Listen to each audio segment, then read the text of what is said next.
Should be. Hey, what's going on? Those are actually words. They are actually words that go across there, I think. I Googled them, so they might not be words. But I feel like they all say welcome. They're supposed to all say welcome. If you happen to be watching this, whether live or on YouTube later on, and you see that those are not actually words that say welcome, don't let us know, because we like living in our blissful ignorance. Does it have like the slow fuse guarantee? Can I get those tattooed on me and not regret it later? They are the kanji of the slow fuse world. Okay. So, kanji. Take that as you will. I can't even spell that. Okay, good. All right. So, he's safe. Hey, everybody. I'm Slow Fuse Gaming. He's going to go get those words that aren't words tattooed on his body someplace, and it's going to be tons and tons of fun to watch as he thinks that they all say welcome when I've really plotted this all along. Right on the belt line. Right on the belt line. Like right above. Right above. Yeah. Tramp stamp. No, front side. That says welcome. Front side. Oh. I almost got a tattoo of Yoshi on the front side right there one time. My friend got Dumbo and I was next. I was supposed to get Yoshi. So when we graduated the academy together, it was good.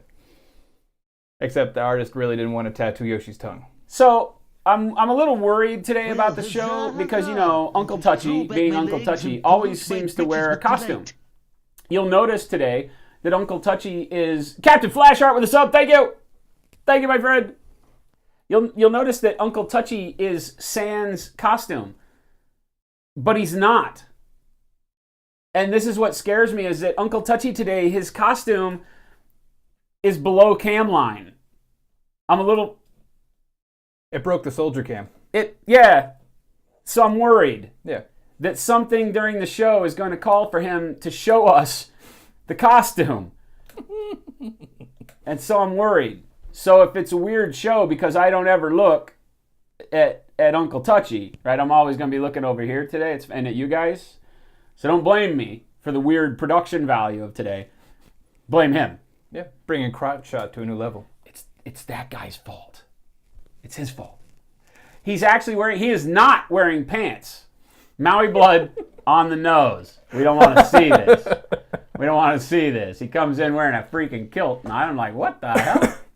And we always go out to like food or something after the show. I still wear the costume as we go out. This is true. In the Wild West Exodus, where he dressed up like a bartender from the Old West, we went out and ate Mexican food like that. Yeah. I didn't wear my low man hat. I didn't wear that. It's all right. It just added to the effect. Everyone was just staring at us as we were just sitting there. Yeah, musing about how retarded I must be for being hanging out with this guy. They couldn't tell who was the escort in that situation. Oh, they knew. It was definitely me. It was definitely me. I'm the sexy one. So this is why we were testing twerk cam. Time to twerk out. Twerk out! Jen's twerking out right now in the living room. That's why we don't have a cam in the living room. Just saying. No, Ray, there is no God here. What's going on, guys? Welcome back to Sunday. We're doing well today, Ravenous. Thank you for asking. If you are catching us on YouTube after the fact, remember that every Sunday live we do something silly here on Slow Fuse Gaming, generally including myself and the wonderful touchy uncle over here. Even though I'm not looking at him today. I'm not. No eye contact. Don't make eye. It's pulling me. No! But if you're watching, remember we do this live on Twitch, twitch.tv/slowfusegaming. You can always join us over here. Also Tuesdays, Wednesdays, and Fridays for live painting tutorials. It's a lot of fun. Sometimes I even paint things. Yeah. It's rare. Yeah. It's rare. Sometimes we even heckle you while you paint things. That happens all the time. Yeah. Ice cream. Ice cream happened, by bad jokes. Yes, if you didn't know, Friday, towards the end of the stream, we had a special guest appearance from the touchy uncle. And because in chat, he had typed, "We need ice cream." And then somehow that wound up with him knocking on the door and then making the end of the stream fairly awkward, and then us going and getting ice cream. And I have to tell you, if you don't follow us on Facebook, you missed it, because that was a life-changing experience. Imagine a glazed donut as a sandwich bun. And betwixt these buns is the creamiest of the Can you say that again? Betwixt these buns. Oh, why do I look at this guy? Betwixt the buns was ice cream with your choice of cereal topping. Seriously. Yeah, and custom ice cream flavors. Seriously. There was a peanut butter ice cream with bacon and something else that I had. 3,000 calories, Houdini. No, it was more like 800 probably. I like to think 800. I really don't care. It was delicious. We don't care. No. We don't care. Jen and I may or may not have taken another group of people there last night. Yeah. That did not include you. No. I did send him a text, and we were actually closer to his end of the world when I sent that text. We were in Scottsdale. Oh, were you? Yeah. Huh. But guess who was in bed at 9 o'clock last night? And he calls me the old guy. We were out eating betwixt the buns ice cream until like 10:30. You were snoring and snooze dreamland. I was. Who does this? People who goes to bed at 9 o'clock? The people who are up all day touching things. Oh, here we go. Here we go. Houdini, did we bring it up for all of us to eat? No. See, no. You can't have any. No. Can't have any now. No. See, I'm not here to make sure that you people get donuts stuffed with ice cream. I'm just here to spread the word that such a thing exists. You're on your own. You're on your own. I'm here for you guys. I care about you guys. He didn't bring ice cream either, so don't listen to him. I didn't get ice cream 2 nights in a row. No. He got invited, but he denied it. He actually, you know how he denied it? He actually just stopped texting us back. He just disappeared into the warp of I'm not going to answer anymore. So that's how that got going. Took a page out of your book. So I hope that's... I am horrible about you that, are man. Horrible. I literally am like done later. with this conversation and I don't text back for like 3 days. So he'll ask a question. He'll be like, so what are we doing on Thursday? And then like Thursday morning, I'm like, okay, so today what we're doing is... All right, so today, guys, RelicBlade. Welcome. Hope everybody has had a wonderful week. We are kicking this weekend off right. This is an amazing game. Not going to lie. So Metal King Studios. Sean Sutter out of California runs a little bitty shop called Metal King. Metal King. You have to say it like that. Like that. Yeah. You just can't say metal. No, if you're just talking about it like I am right now, you're just like, hey, you know what? So there's this great little studio that makes great miniatures in a game out of California called Metal King. What if you want the emphasis in the back part of the word, like Metal King? You could do that. That works too. I feel like either or.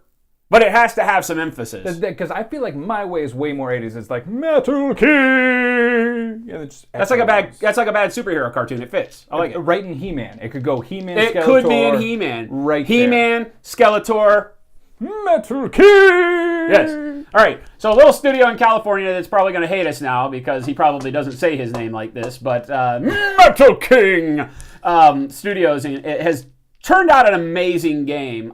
It's a little-known game. It needs a lot of fanfare. We're going to play for you today. You can already tell I'm hyped. We played it. I think both of us enjoyed it. Is that fair to say? Yeah. All right, it's an amazing game. Great game. Great miniatures. If you've been watching during the course of the week, we've been painting the miniatures from the Lone Guard. My Ranger dudes here have had a blast. Go back and check the VODs over on twitch.tv/slowfusegaming, and you can see us painting, see the quality of the sculpts. All pewter miniatures. The metal gives them a good heft, obviously, but the detailing is fantastic on them. We'll talk about it a little bit after we play and we do our final review. But yeah, great. And as we go over just kind of the get your bearings with the game part of this, it's a fantasy, has some RPG elements to it as far as how you build your forces. Skirmish game. And by skirmish, this is a small skirmish game. Yeah. I feel like you could go larger points, like with anything. If you buy models and you want to tell your friend, let's play I don't know how in the world you play 1,000 points at RelicBlade, but so the game we're going to be playing today, just to give you a sense of it, is 75 points. I think the normal kind of point value that they kind of base the game balance around is 100 points, so we're right in that wheelhouse. We are playing with what is the first expansion of the game. The game came out and has a 2-player starter set that includes the forces of the Advocate, the good guys, and the forces of the Adversary, the bad guys. And the Adversary forces in the 2-player box set are pigmen. So we've got the pigmen, and then the good guy forces are like a questing knight, a cleric, a druid, a thief. Your standard kind of D&D. Feeling characters, right? As far as by name. They don't have names like Sir John of the Big Tree. But they could. You could make your own. There's the RPG element. You could name them Sir John of the Big Tree. Ooh. I feel like that's a thing. Oh, John Hardwood. John Hardwood. Direct from Metal King. We're going to do this all day long. Yeah. We will be here all day. Try the fish. Don't try the fish, really. Have the chicken. And the chicken may taste like fish because we grill them on the same grill. I think the sausage is the best thing. He's in a kilt. And he just said the sausage is the best thing. Okay, so my life used to be easy, and now it's not easy anymore. So, great skirmish game. At 75 points, we both got 4 models on the table. So, I've got 4 characters, and in the case of the Lone Guard, just to discuss my force really quick, it's basically like a force of rangers. So I have got a fighter, a ranger, a bowman, basically, and then both of them have got what was a new rule for the game when this first expansion came out, the second releases came out, companions. And so my force acts a little bit different than Touchy's force does because I have got companions. I've got a saber-toothed tiger that goes and runs along with my hunter, and a billman with a billhook that runs around with my fighter. So you'll notice that the way my forces activate is a little different. We'll talk about that. And then for my forces, you've got upgrade cards, and we'll discuss those a little bit, and obviously a lot more in-depth as we play. But each character has a card. So it's a card-based game as far as like stats, how the players activate. All of that information is based on the card. So in the case of my fighter here, my fighter has got a activation number of 4, and in this game it means that he gets 4d6 to fuel him during the turn and allow him to do stuff. And the types of actions you can do are moving. Obviously, moving you can do as many times a turn as you want. And every time you do an activation, you remove the amount of dice required to do that activation from your dice pool. So he starts with a dice pool of 4 activation dice. Let's say I wanted to move him once. I just remove a die from my activation pool. Oh, hey, what? Ray Silver, thank you so much. So I would remove 1 die from my activation pool, and now I've got 3. In most cases, just a general move, your run, your basic move, your charge are all the same. You move the amount of inches that your card says. In the case of my fighter, it's 3 inches.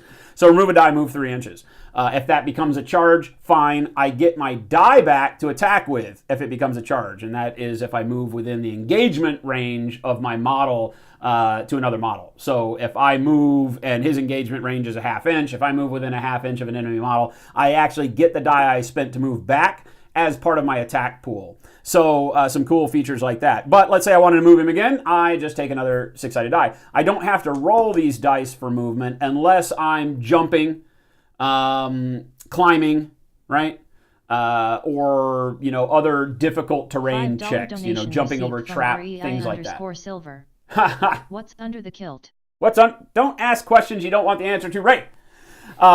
So hopefully you can see the way the activation pool is starting to work. Now, if I move twice, I'm minus 2 dice. I have 2 activation dice left. I can now choose to attack. Or other activations. Pick up a relic. We'll talk about the board and the other game states that are going to go on here. And do all of your other activations, but you only have these 4 dice to work with. So if I wanted to attack, I can take another die and attack, assuming that his attack on the card basically has 1 single 6-sided die. Some attacks show 2 dice required to even do it. In that case, you would have to spend the remaining 2 of your activation dice. But in my fighter's case, he just uses 1 die to attack. I can then use my other die to do what's called a focus if I feel like I want to add another die to make sure I hit, because each attack or action has a target value listed. So in his case, he needs a 4 up to hit. So I would pick a die and say to myself, am I willing to risk, because I can attack twice. So I have 2 dice left, I could use that to attack twice. Or I could take my 1 die and say, I'm not real confident about my ability to roll a 4 right now, so I'm going to focus the attack and attack with 2. And then when I roll and I get a 6 on 2 dice, I beat my target number, I do the hit. And now I've used up all my dice, so I don't have the opportunity to do another action. So again, I like the risk-reward of this system. You start with a limited pool of resources in your activation dice each turn for each activated model. And then you have to be, in some cases, you're going to have to be very careful as to how to apply those activation dice to the actions you want to do.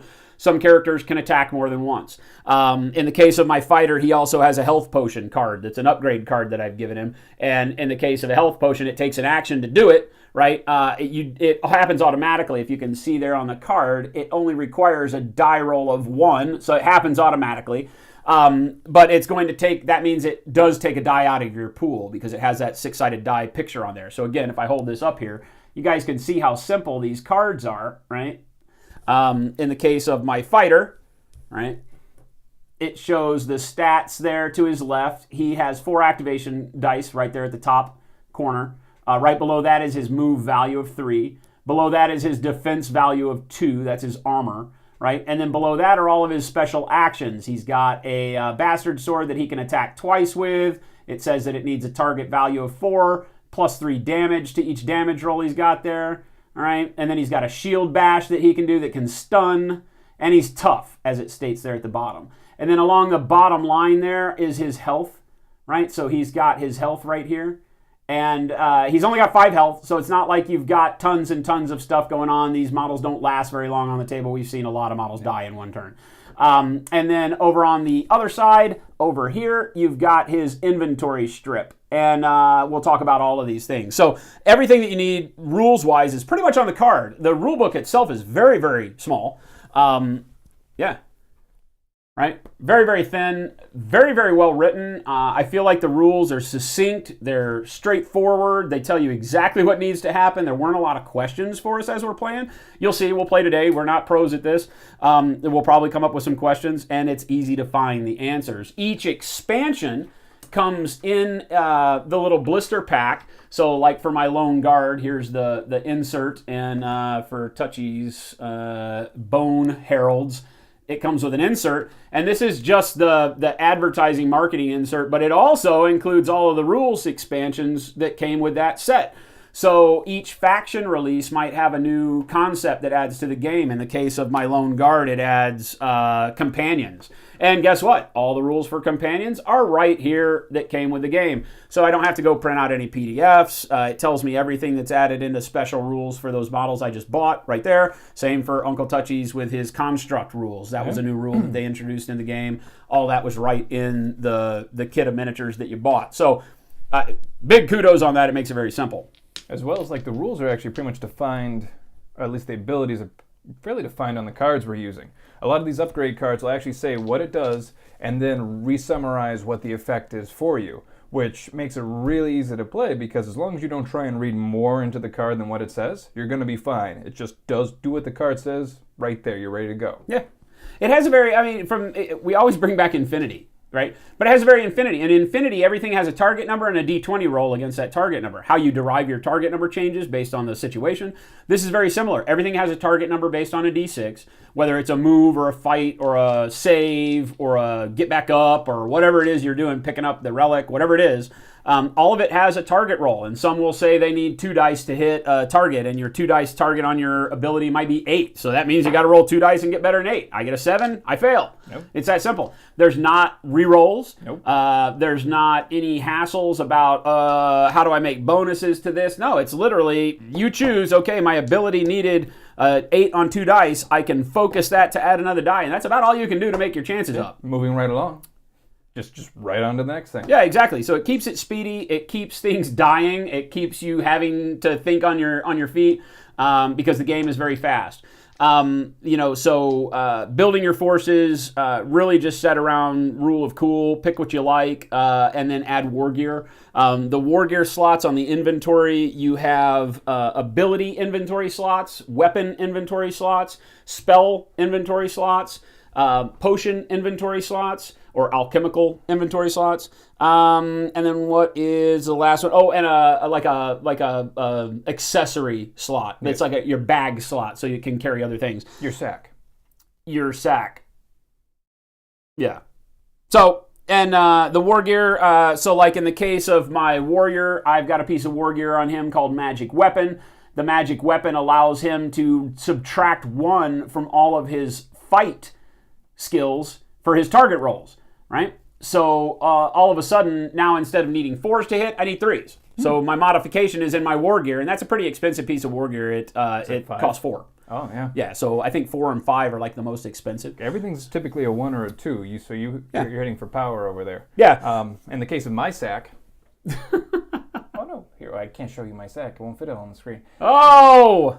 This is going to go on my big boy. Pretty much, we're going to tell you about some of the other choices you have during your turn. This allows me to basically use this card as like a dodge token 2 times during the game. Dodge, you're going to see, is going to be a real strategic activation or choice of activation on any of these guys, it gives you an extra damage modifier.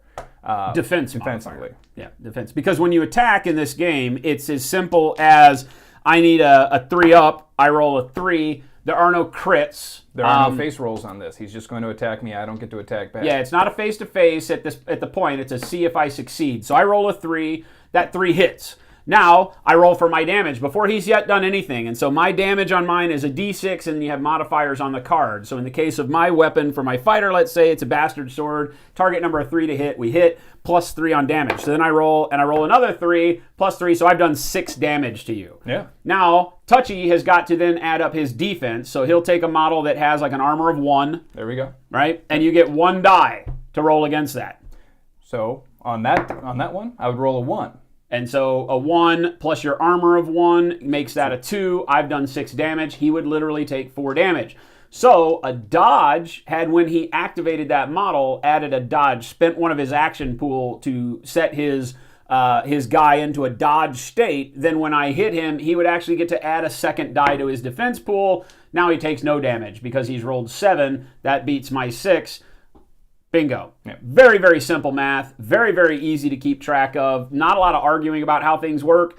Lots of things can die very quickly because the randomness of a d6. I can roll 6 plus 3 damage and get 9 damage, and you don't have a way to beat that. No, you're going to eat it. Unless you've got a model with a great defense, or you get lucky on your die. Yeah, exactly. That's covered. There are cover bonuses and they do line. How do they do line of sight in this game? Line of sight is drawn from the volume of your base. So it's all 25 millimeter bases for the normal guys. You've got a 40 millimeter base model over there.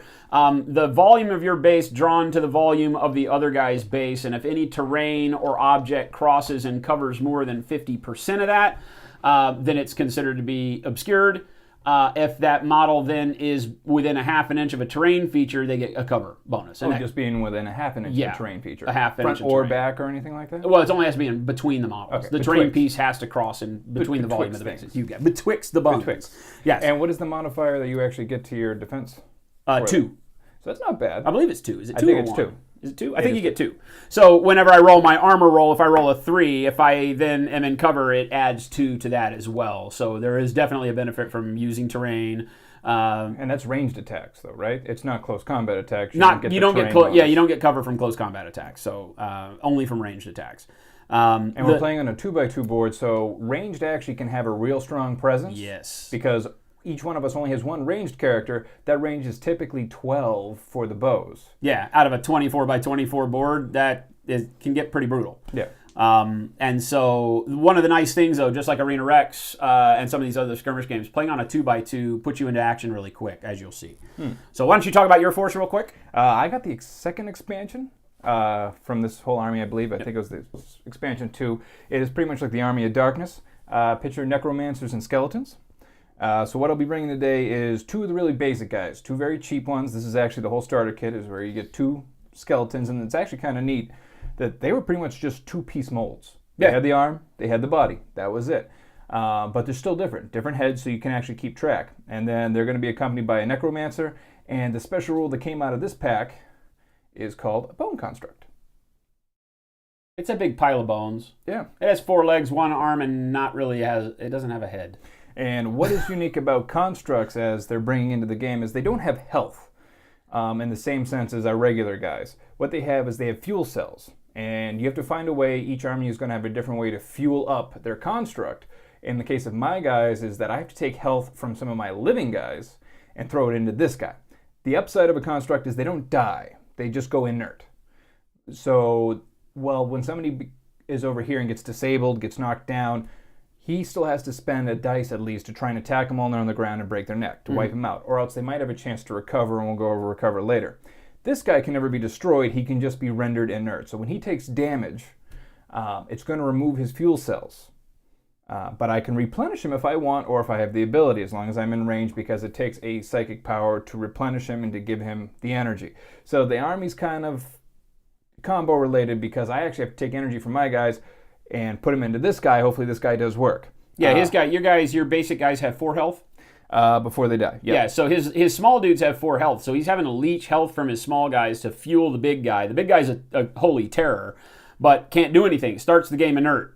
So he has to cause damage to himself before he can even activate that guy. Yep. The amount of activations for that guy is based on how many of the cells you've filled with health from the other guys. So if you only fill him with 2 health, he can only do 2 things. Yep. So it causes a weird strategy. But he also has the ability with his Necromancer, if I have a guy that's disabled, he can kill me and turn me into one of his bone dudes. So he can That's actually a raise war an gear army upgrade. of the deer, of the dead. So the way I actually moved it over since the last game is that it's a war gear upgrade. I've actually put it on the construct now.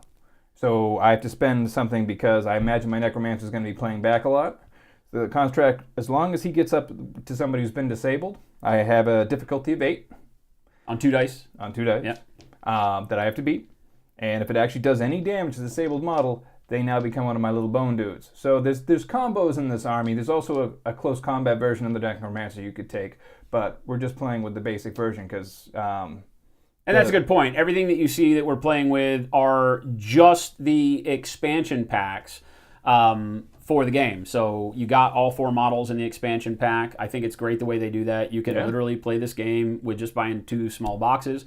The starter box has got 6 models per army, so it can get you closer up to that 100-point level. We couldn't get to 100 points with just this. No, we would have had to add at least another model. I think with all war gear slots filled, the most I could get was like 85 or something like that. And I think you were something like 92 if you did it. I needed Or you needed another model. Yeah, I needed another model to do it. Yep. But at 75 points, the game is fun. It's fast. So have we kind of hit everything? The only thing we didn't talk about is the critical damage point that each character can get to. So there is a damage point where it's usually right before death, but some other characters have it at a little different point. Yeah, you'll notice that down along the damage track, his 3rd damage spot is a broken bone on there. And the broken bone basically means that you lose 1 activation point, right? Yep, just 1 activation die. So it's not horribly crippling, but it still makes you think about things. And like he said, it's actually really nice where... Your construct doesn't have that though, right? No. Okay. No. The upside is he never gets to that point. The downside is that he loses his die with his damage. Right. In our practice game, his archer alone did 9 damage on the first turn and just screwed up the whole army immediately. Yeah, I did 9 damage to his construct in 1 shot. And the construct actually has really good armor. He's got an armor of 3. Everyone else typically has a 1 or a 2. And he was in cover, so we're starting off at 5. Yeah. We didn't get there. Yep. So the D6 is a huge player in this game, and we saw later on, even the smallest guys, they can actually start, if they hit 6s on their armor saves, they're going to be a problem. And for both sides of this army. Yeah, your little dude stuck their armor saves pretty good. So it's funny how the randomness of a D6 in a game like this where you don't have a high volume of dice being thrown is really evident. You can have, it makes every model feel balanced because of the randomness, I think. You can have your toughest guy up against their crappiest little dude, do a lot of damage, but he rolls a 6 on defense and sticks his ground and takes no damage against your biggest guy. So you really start seeing the value of your combos, of being able to get a guy in. There's a lot of states in this game, like bound, that will give bonuses. So if you've got one guy that like throws a net on an enemy, the enemy becomes bound and can't do anything unless they beat a quality check, but it makes it easier for your other guys to do damage because maybe they get +2 damage to that guy when he's bound. So that you start to see the value of those combos because the combos are some of the only things that give those bonuses. You don't just get bonuses like in other games for range. There's no range bonuses. Each weapon has a set damage bonus. You can't boost that except for these combo things that happen. Yep. Or the armor saves. Yeah. Either you have to do it with war gear or you have to just plan out your terrain a lot. Or dodges. You got to use your activations to put yourself in dodge. So you find out sometimes when you get into close combat, you may say you have 4 activation dice, but really you only have 3 because you're going to spend that last one to put him in a dodge state because you're about to get slammed back from other people. And your dodge only works once. No. So if you're ganged up by 3 dudes, you're going to be like, which one do I dodge? This is going to hurt. And don't roll that one. They did a nice job balancing, at least my army. There was a spell card that I wanted to bring that would actually give a lot more ranged defenses to my guys, but I only have 1 spell, so I can either bring the construct for the spell, or I can to power him up, or I can have to bring that one for walking through and taking ranged attacks. That's a good point because on the actual inventory slots, most characters seem to only have 1 of each type. I know the druid, from the main set has got 2 spells she can take. And that makes her, but she's also I think she's fairly expensive. Well, she's expensive because she also can be the bearer form, so I think she's a little bit more than everybody else, but not by much, a couple of points. But she has 2 spell slots, but she vacates the ability, I think, to have like an accessory slot because of that. Or maybe it's a potion, because one of her spells is heal, so it kind of takes that place. But, I think that the war gear aspect of games like this is really cool because even though we only have 4 models that we're playing with, we could play, a dozen games, and each game would be completely different, not just because of the tactics we use, but perhaps because of the war gear we decided to load onto it. Absolutely. And each upgrade, each new release that they do has new war gear that comes with the faction releases that they do. So it may only be 3 or 4 cards that they add in, but that goes into the main pool, and the main set comes with a ton. So the thing that I would recommend right out of the gates is if you want to get into RelicBlade, go to RelicBlade.com. Again, Metal King. .com. But it's RelicBlade.com. And the 2-player starter set, you're going to want to buy that no matter what, because it has all of the relic cards, it has all of the character cards for the main characters, and then all the war gear cards that you're going to need as a basis for all the expansions that you play as well. So, and they do give you the basic enemy choice, because apparently I guess you can layer on your basic enemies, so I could actually throw the basic enemy pigs in with these guys if I wanted to. It's literally good guys versus bad guys. Yeah. So any of the bad guy factions, pool them like you want. I love it. You can make your own team. Ray Silva asked if this is get enough meat to be like Mordheim, because his family likes Mordheim. Definitely. There's actually a function, at least in the sleeve that I had, where they give you a scenario game. And the winner would get different things. The winner would get, I think, they get a certain amount of gold plus an extra model. The loser only gets a certain amount of gold. Right. So they definitely have this campaign function that you could be doing with this game. It is pewter, so I mean, some people I know with Mordheim, they either love to pin or magnetize their models, because obviously you can upgrade your captain really quick, or these random rolls. I didn't see rules about, hey, this guy was epic this game, he gets extra qualities. Yeah, you don't really have to. I don't think the what you see is what you get is a big of flavor here. I do feel like it would need some house rules to take care of things like who got injured, who got killed. I didn't see any of that in the rules as it stands. There may be an FAQ we're not aware of, but it's meant to be played as a fast, down and dirty skirmish game. But the ability to add the war gear, the abundance of war gear and relics, the things that you can do that alter your warband through the course of a game are perfect for that Mordheim Necromunda-esque feeling that you could do a campaign at your store, whereby, with you bought enough of the sets, you could add war gear, track experience, maybe come up with your own in-house way of a certain amount of experience gives a -1 on your target dice. But some of that would have to be house ruled, whereas games like Mordheim already have that built in. You look at the injuries that you receive at the end, and if you had a guy that was downed at the end of the game, you roll 2 dice, and on those 2 dice you look and see on the table what happens to him. He lost an eye, so now all of his ranged attacks are at -1. Yeah. That doesn't exist for this that I know of. Now, you probably Sean, could import it. Yeah, and you might be able to. But remember that those kind of rules take another layer of actual balancing to go through, because in a D6 game, a swing of +1 to -1 enemy to friendly has a huge gap in it. Yep. If I have a deal where my guy got injured and I get -1 to my defense rolls, and you have a character that got +1 to your attack rolls, that's a huge swing in a game like this, where you get now a spread of 2 or 3, whereas before it was equal. So you got to be careful as your house ruling it. But I feel like just from the standard play it, I get to keep the war gear that I found. I get some gold to add more models for my next game. Bam. If you try to treat it as what happened to this particular guy from game to game, it's a little harder because those rules don't exist. I mean, the other thing we didn't say, but the reason why damage is such a big deal is here because it's cumulative. It's not like, oh, he beats me one time, he does a wound. It's if he does 9 damage and I only am able to save 4 of it, that's 5 damage that goes right on that character. You can instant kill a character or just instant disable a character in 1 roll. Yep. That's why that swing is that critical. So you're going to see a lot of these upgrade cards really shine for some people and what they can do, because either they save the fact that my main guy doesn't need to actually put a die aside for a dodge roll. I can focus him and his 4 die on what he wants to do. And taking 1 die out of a pool is huge, because even if it's 3 to hit and you roll a 1, that guy's just hanging out there then. The other thing to think about is that ranges matter, because he's got a guy over there that has an effective range of, I think, 1. So now his engagement range is 1.5, where he can now attack through models, he can attack over certain things, whereas I'd have to close the gap to a certain amount. And being able to stay away, that is really big. So you actually have to think about how to use these guys, even though it's a quick game. I can only imagine what else you could put on that guy to actually make him even more dangerous. Yeah, I mean, I think they've done a good job of limiting it with the war gear and stuff. So True.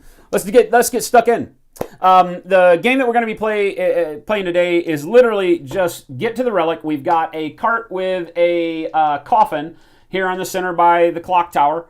All right, and inside the coffin is an ancient relic that both of our sides are fighting for. So just the standardized game, no scenario. There's only one relic on the board. It takes an action point to pick up the relic out of the coffin, and there is a deck of cards that has a bunch of relics, everything from Firebrand, which is a special sword, to things that you can only use. Oh no, I guess all of these are all actual relics, like a special jar that gives you special bonus attacks, a ruinous blade, crown of madness, a named sword, another named sword, and a laurel of peace, which is a piece of headgear, I guess. It says the bearer cannot be targeted by attacks for 1 round. Ta-da! Effect is canceled if bearer attacks or has attacked this activation already. That's pretty amazing. So anyway, we've got the deck of relics, and we will shuffle that up once somebody actually gets there. We haven't done that yet, because in our game the other day we were just killing each other. Yeah. So, but the goal is whoever kills the rest of the army, no matter if you get the relic or not, kill the other army, win. The relic just makes it easier to do so. We need to roll an initiative die here. I got a 5. Oh, well, aren't you special? I will be going first. Let's set up. But I rolled a 1. Doesn't that mean I go first? One suck. One's the best. One suck. One's the best. One suck. The deployment zone is 4x4 basically in each of these corners. So I am going to choose to deploy over here. Of course, he takes the bushes. Of course I'm going to take the bushes. What, have you lost your mind? I'm going to go in the trees. I'm attacking from the tree. It's in the trees. It's in the trees. All right. I guess that means I have to go on the opposite. Yeah, you deploy on opposite corners of the board, and that's not done by initiative. That's just you set up on your opposite corners of the board, then roll for initiative and go. And go. So, the way this is going to work, because where the rock is that this edge of the rock is at 6, but this one is not. So I can hide behind the rock all the way up until this point right here. I don't know what Border Town Burning is, Ray. Jinx, thank you for the host. Welcome, everybody.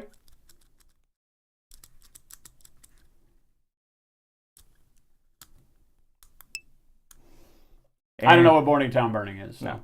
And just so you guys know, to actually receive a cover bonus, you don't have to be touching cover. As long as the just cover within is half passing. inch. Half inch, and it obscures more than half of, or 50% or more of the line between the bases. Okay, so for my activations, I have to choose. Since I want initiative, I get to go first. It is an alternating activation, meaning that I move a model, then he moves a model, then I move a model, then he moves a model until all models have gone, and then that's the end of the turn.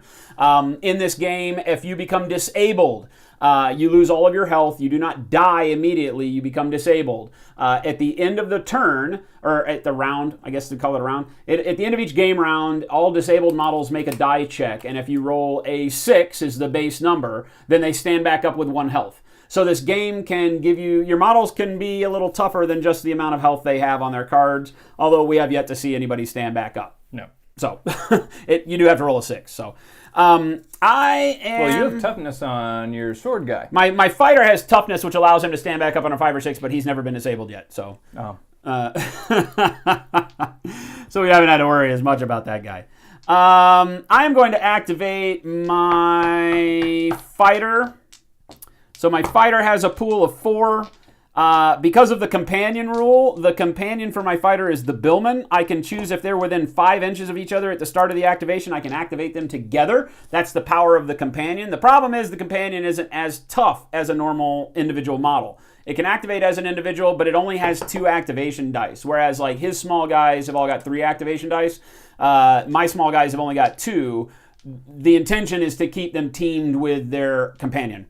And so if I keep them within 5 inches of one another, then I can activate them together. So I will activate the Billman. So we're going to take a die out of the Billman's pool. He moves 5. You can move through friendly models, but not enemy models. So we're going to move him right up to the fence here on his first move. I'm going to activate him a second time. And we are going to, on a fence like this that's low, I do not have to worry about height or wandering through terrain. Doesn't cause me any difficulties, so I will knock the fence down and move right over there. All right, so I have no more activation dice for my Billman. His 2 are spent. Nothing else I can do with him this turn.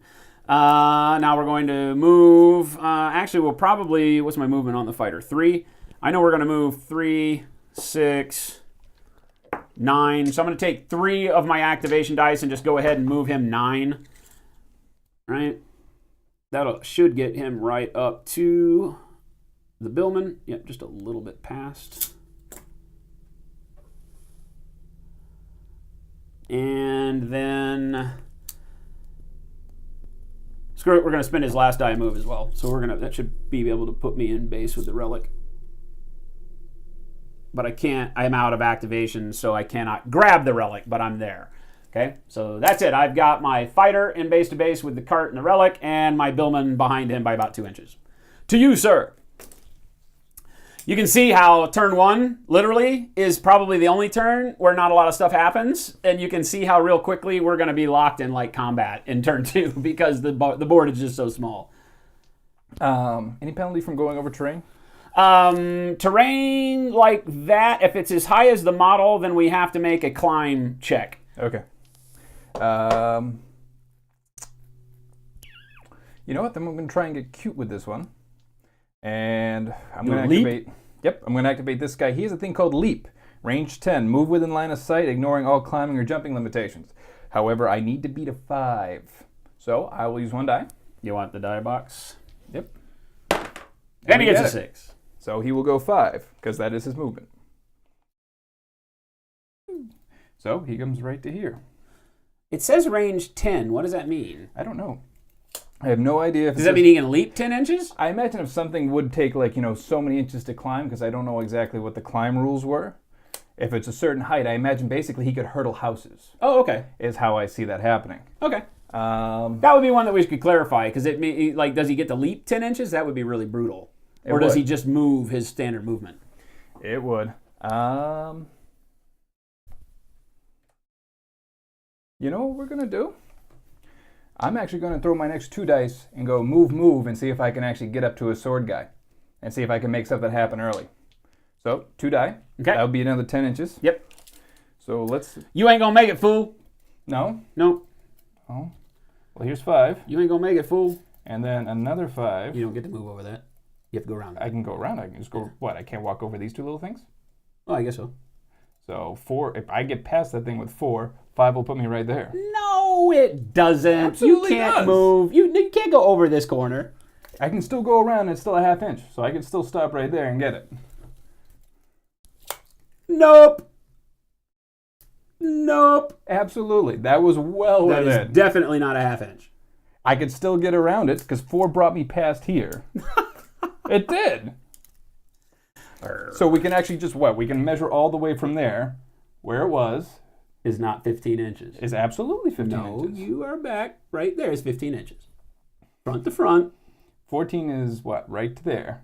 Front to front. Okay. And then draw a diagonal from there. So 14 is... Here, push him back under 14. What do you mean back under 14? He moved 15 inches, right? You're right. And then he still has the extra inch. Oh, he's cheating. All right, you got it. He's cheating already. You can't pre-measure. So... He's cheating already. Do we have to do the math on how much you moved from your spot and whether or not I could reach you in 15? So you get one die back. Because I charged. Because that equals a charge. So But he gets to do this as an attack now. The upside Take with that my out. guys... Take that die out. Oh, sorry. The upside with my guys is that they hit on 3s. They can attack twice, it's plus 2 damage, but they hit on 3s because they're really cheap, but they move. But they have no armor. So let's see if we get lucky. Oh. Ah! That would have hurt if he hit me. Not interested in getting hit. All right. But he's now engaged, so he can't be shot at. No, there is no penalties for shooting into engaged right. models. That's another game, my friend. Oh, well. All right, so Rules. my activation. I have I got 4, and we're going to go ahead and do the other 2 here for my companion, which is my Sabertooth, same as the fighter and the Billman. I have 4 for the Hunter, 2 for the Sabertooth. We'll activate them together. No reason not to at this point in the game, I feel. Like it does. There's no tactical advantage to activating one and leaving the other one back, I don't think. Because you can't pre-measure, and again, I don't know if I can get to his dude.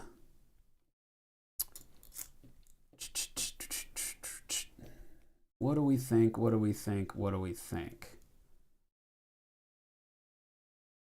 Actually, I think I will just activate the Sabertooth. All right? Ooh. So I'm going to do a move again with him. Right? And that is going to put us... Sabertooth moves 6. So 12 inches? So I've got 12 inches, so I am well within getting to you. So the same way he charged me, I'm now countercharging with the kitty. I'll stay a ½ inch back to be in engaged range, so that gives me a charge on one of those dice. And remember, a charge is not something you declare like in some games. It's literally just a move, and if your move brings you into engagement range with an enemy model, you get that die, that action die that you spent to move, you get it back as an attack. And you can focus it to increase to get to 2 dice if you had the action dice left. Since he only has 2, just like his guy, I only get 1 die left. So my Sabertooth attacks, it's a 3-up, okay? Or I can do grapple. What do I want to do here? I feel like I want to go ahead and attack and do damage. So I'm going to do the gore. It's a 3-up to hit, and it's a +2 on damage. My other chance is to grapple, where I basically tackle him and bind him. I don't know that matters a whole lot right now. We're going to go ahead and go straight attack. And we fail on it too. So nothing happening, but everybody's engaged. Yay us. Your turn, my friend. All right.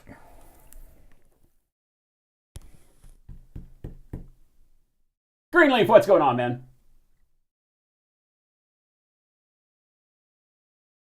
Border Town Birding is the unofficial Mordheim follow-up. I don't follow that. Yeah. All right, so what I'm going to do with this turn, so he still has his archer to play. And I have to see how the archer is going to do something. Yeah, I figured that was the best bet because I knew I wasn't going to get range to anything else. So by leaving my archer back tactically, I forced him into a position to think about his next move. I found in our test game, I was activating my companions all the time. The problem is that it means that I've blown my activations in 2. Yeah. He still has 3 more activations that he would get to do in succession without any response from me. So I got to think about that. That's the only downside to the companion thing that I can see, is that you burn all 4 of your models moving, and he still has a lot left to do. So you can put yourself in a bad position. Absolutely. With this one, gotta think how to do this. So,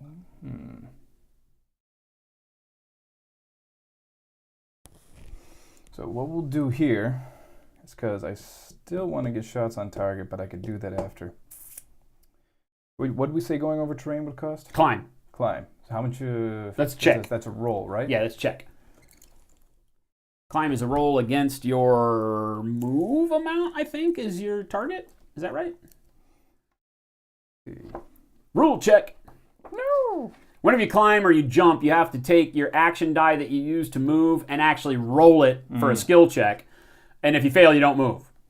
If you jump and you fail, you fall whatever it was you were jumping. Like if you're jumping over a pit or something, you actually fall in the pit, and falling takes damage. So falling is a 3 damage plus each 1 for each inch you fall, I think. Yes. Something ridiculous like that. So if Fine. you fall off a house in this game, it could be instant death. Like legit instant death. Characters climb up to their movement speed, and for each AD applied to the climb action, the character must attempt to scale the complete height in 1 action. Higher climb actions are more difficult. Climbing is +1 difficulty Each inch. per vertical inch attempted. Yeah. If a character attempts to climb higher, its movement speed and then second AD movement is +2 difficulty. So you choose to climb up and down surfaces, can climb their movement speed. So I think, what, up to 5 inches I shouldn't have an issue climbing, right? Right. But it would just be negative because you've got to go up. Right. So, all right. So that's probably, what, about an inch or two up? Right. That's inch. Okay. So I have to think about right now whether or not when I want to power up my construct. Because the upside is that the relic's sucking everyone in the middle, but I can only put 3 health at a time on, up to 3 health at a time on the construct. And you have to do it from people in range of the spell. Yes, so I have to be within 8 inches of different things. And also I don't want the construct really taking a pot shot, even though in this situation I'm not super worried about it because he's got armor 3 +2 for cover if he took a range shot from almost anywhere in the map at the moment. No, if I move over here, you got no cover. But I can't hit you. I don't think I can get close enough to be in range. No. So, you know, that would be armor 5, but I mean, it is a d6 roll. You never know how that'll go. I killed him twice last time. Yeah, real easily. The construct didn't do anything last game. Because I did 9 damage each time I hit him. So, yes, there is a question on what you want to do and how you want to do it. And also where you want to deal damage early in this game. So his Billman is a juicy target because he still has 4 damage. 4 health. Yeah. Yeah, they have the same health as your small guys. But the Billman also has this potion marker on him. Yep. You really want to take that into account because while that sword guy is a heavy hitter, he's a lot heavier if that potion marker gets used. Mm-hmm. So there's things to think about with that situation. Also, it's not easy to pull out from being unengaged. I think it's a face roll if you're going through someone's engagement space. Yes.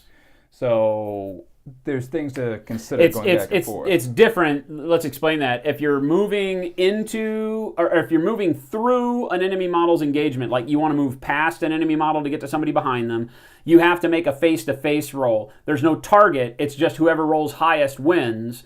And if the enemy rolls higher, then you're stuck. Your movement stops in their engagement zone.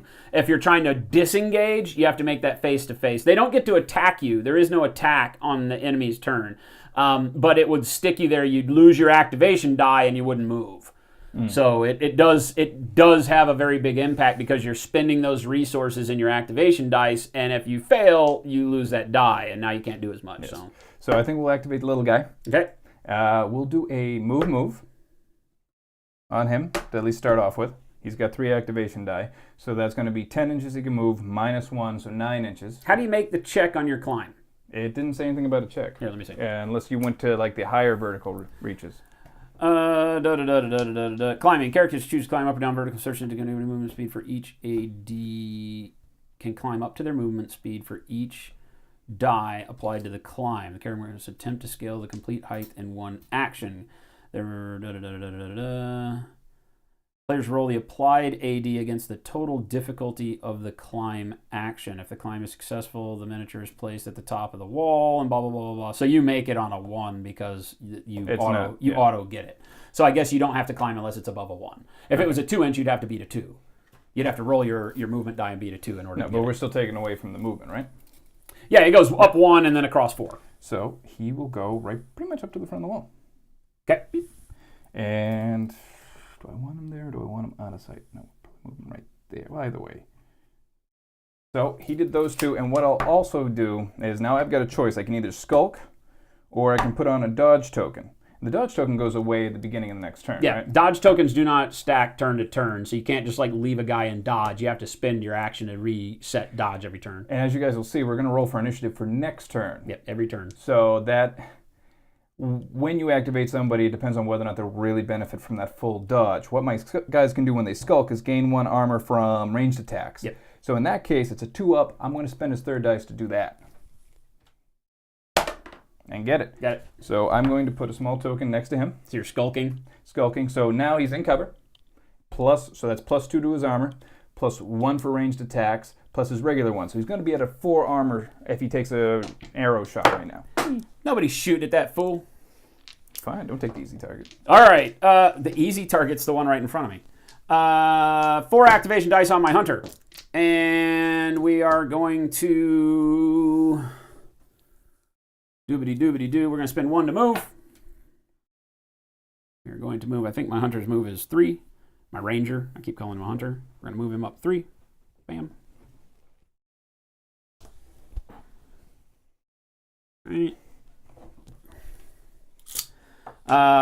We are going to then, out of my 3, we're going to shoot your dude. We're definitely within my 12-inch range. That's not a question. My shoot is a 4 up. Blah, blah, blah. We want to do that. Yeah. We're going to shoot at a 4 up. Got him on a 6. There you go. My damage on my longbow is d6 plus 3. So we are going to do 7 damage to you. Gotcha. Now, does that fence help me as well for cover? No, no, you got to be within a half an inch. Of the cover, of what gives you cover. Okay, gotcha. So you got a 7? 7 damage to you. All right, so I pretty much need a 6. Yep. And he rolls a 6 with his 1 armor, so he takes no damage. All right, with my second actions, his little guys do this to me every game. I have Quick Shot as a War Gear slot on my guy, which means I can perform 1 ranged attack additionally. So I can perform a ranged attack twice a turn. Normally I can only shoot once, but it's at +2 difficulty. So instead of a 4, I need a 6. So I will then focus this die roll to add my remaining 2 dice to hit him. All right, so I need a 6 on 2 dice. Give you 5. And I get you with a 9. Same damage, d6 plus 3, so 5 damage. All right, so I need a 4 up pretty much to save this. So you get 3, so you take 2. There we go. So he takes 2 damage. So I finally at least hit somebody. And he has a total of 3 damage markers before he dies. I'm luckily not in the critical stage right now with him. So I got lucky with that one. Yep. To you. Now to me. So actually I'm left with the only one choice I can really activate, because this guy doesn't have anything right now, is I have to activate my Wanderer. And you can't fuel your construct, which is good for me. Why is that? Well, I mean, you can fuel him with like 1, 2. I can move and then fuel him. Mm-hmm. So you can't take 3 from yourself, you said. You can only take 2. I can take up to 3 from any 3 targets. Oh, I thought you could never take more than 2 from max you. him out. Okay, gotcha. I don't know if we can kill him or not. We talked about that. There's nothing in the rules like, because this is kind of an emo cutter ability, we talked about like if you only had 2 health left on your leader, there aren't leaders in the game. There's just guys that are more powerful that you would want to stay on the board, like his Necromancer guy. If you cut your last 2 out and you take him to disabled, because remember, you don't die, you just go to disabled, then you can take the risk of rolling to get him back up with a 6. I don't see why not. No. It doesn't say you can't kill yourself. So. Nope. So what I'm going to do actually with this guy... But remember, his big guy starts inert. It has absolutely no activations until he cuts himself or takes health away from his other guys. So he can move, but he has to get in range of dudes to steal leech health from. Yep, and it's range 8. So what I'll do with him is he moves a total of 3 inches.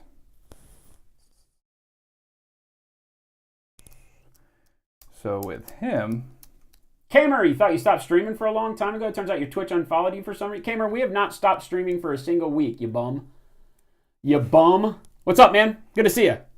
So I will throw... Twitch went through redoing their API a long time ago, and it dumped a bunch of followers from everybody. They never even apologized for it. And how many can you move? So the bone construct can move 3. Yeah, he's not going to be able to get anywhere. No. To fight this turn. No, he's not. But he needs to set up for next turn, so I would assume. It's one of those things where you're never really sure where he's not really expensive, though. Your bone construct isn't, 14 points? He's 15 points compared to the regular 12, but like I said, you're pulling health away from other guys. Yeah, I feel like he costs you on the non-army point side. Yeah. He costs you in your strategy, because in order to activate him, you got to really be thinking. No, I mean, if we played a 100-point game, I'd love to have like 3 more little skeleton dudes out on the table. That way I could just keep him going and run him. But I mean, that's really not how the smaller one with him is going to work. So I'd like to get, just kind of a gimme shot off. I don't want to give a turn without taking a swing, even though I took that swing. I want to get some damage on somebody. It's just difficult to figure out which guy to get damage on and really what position to put yourself in.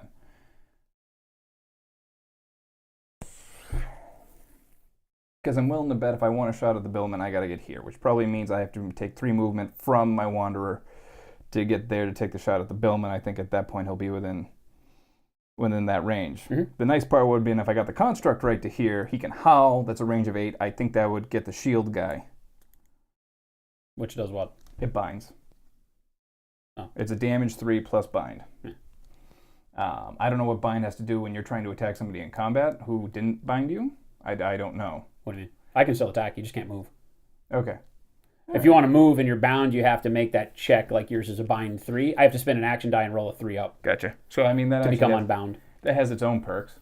The bind works in combat if you have somebody that gets bonuses for striking against bound. Like my archer gets a bonus for striking against bound targets. Gotcha. But I think we looked at your cards and you didn't have anybody that... No, that I don't have anything. So it just prevents you from moving. So like he can howl from 8 because he moves so slow, bind somebody, hope they fail their bind check so that then he can move into base to base with them. They can't get away. Kind of it's still a ranged damage attack, which I'll fucking take. Yeah. But the fact is, I don't think he can get within What's range. its target though?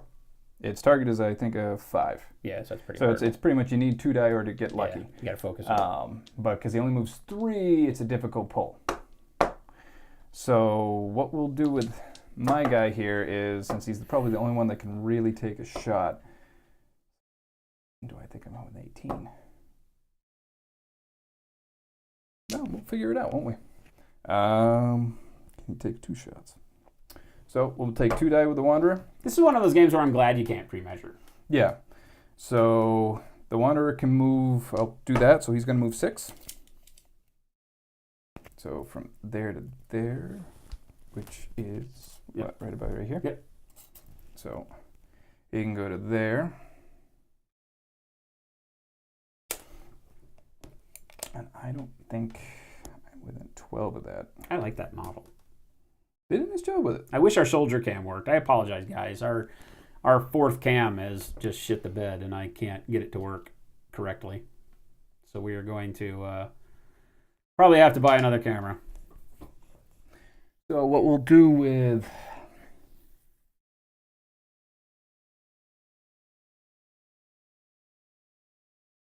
All right, what we'll do with this guy... Still have 2 more die, because he can move 4. He's got a value of 4. Mm-hmm. So...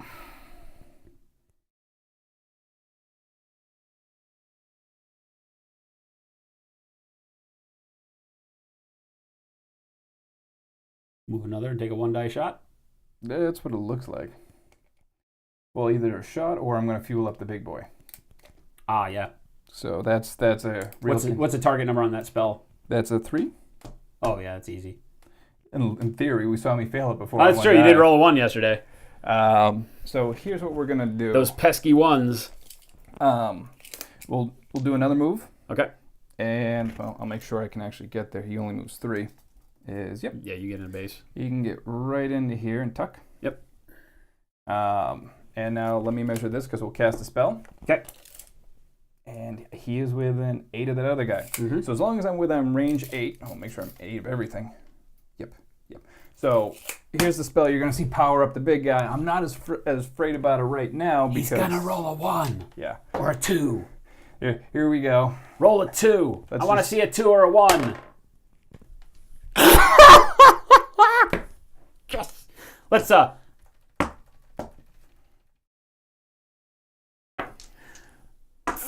fizzle. That's what that one did. He was like, lightning bolt. Fizzle.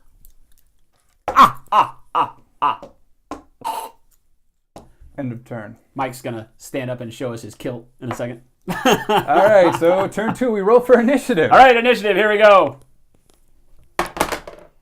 Uno. All right, I'll take that. Yep. Now, the alternating initiative is rough, right? Because it can hang your butt out in the wind. You can like move your guys and be all like, yes, next turn I will kill. And then he wins the initiative and it's like, all right, die. Now, this is where I actually have to be careful because you're going to be like, well, why don't you just power up your guy now? Well, because that archer has shown that he can actually do some real damage at range. So I'm a little nervous about powering up the construct right now and having him take a pot shot and actually get lucky. But at the same time, I really have a choice between activating the guy up front, who could technically attack twice, which is a thing. I could focus the attack and then I could attack once. Or basically act right now, steal the health from him, put him down into the critical stage, and power up the construct, make the construct an issue.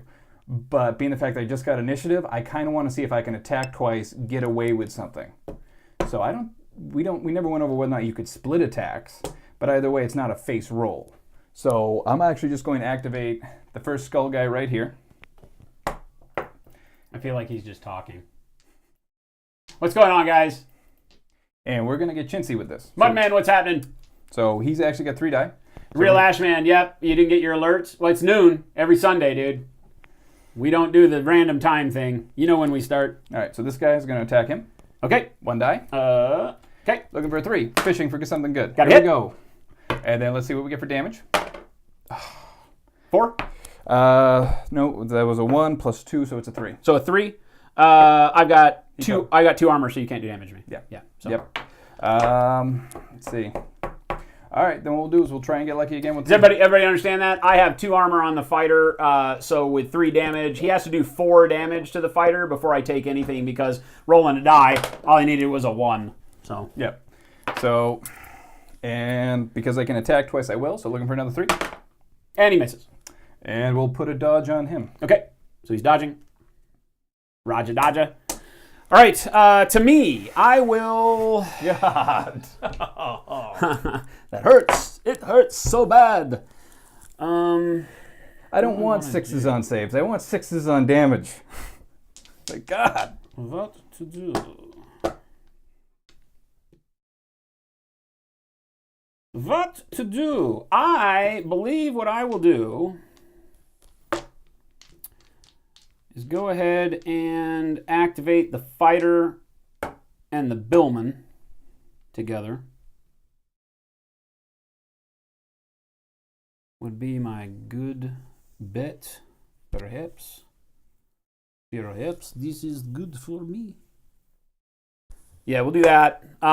We'll activate the fighter first. The first thing I'm going to do is pull the relic, which he did not remember to do. So I will do it. Oh, I guess we'll shuffle the deck because I didn't shuffle. I remember to do it. I just didn't want to do it. I wanted your guy dead. Well, that didn't happen. Well, no, but obviously, like, it wouldn't happen on 1 die Your anyway. first action, you could have pulled a sword, like a flaming sword that would have, like, chewed my head off. All right, so we're going to pull from the relic deck here. Bam. And we get Crown of Madness. So out of here, the relic for the day is, it has an ability called the Voices, which is range 8, does +4 damage and bind 3. Gain +1 on my initiative rolls. Player with the initiative activates the bearer. Oh, whoa. And you cannot drop this relic.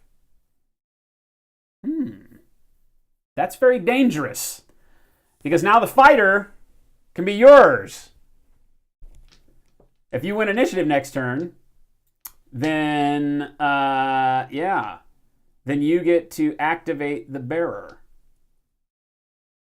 But I don't know if that means that I guess you get to own him and fight me? Wow, this could be really shitty. That's crazy. All right, so it gives me really, really good stuff, right? But you get +1 to your initiative, so don't And I roll get a +1 to my initiative roll. Even if you roll a 1, you could still win.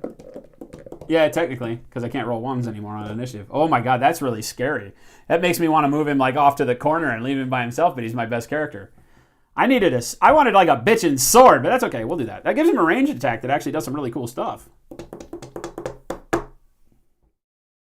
Wow, it really does actually give me... Okay, so we've spent 1. Oh, no. I already did that. This is the billman. All right, so I've already done that. So I could... What can I do here?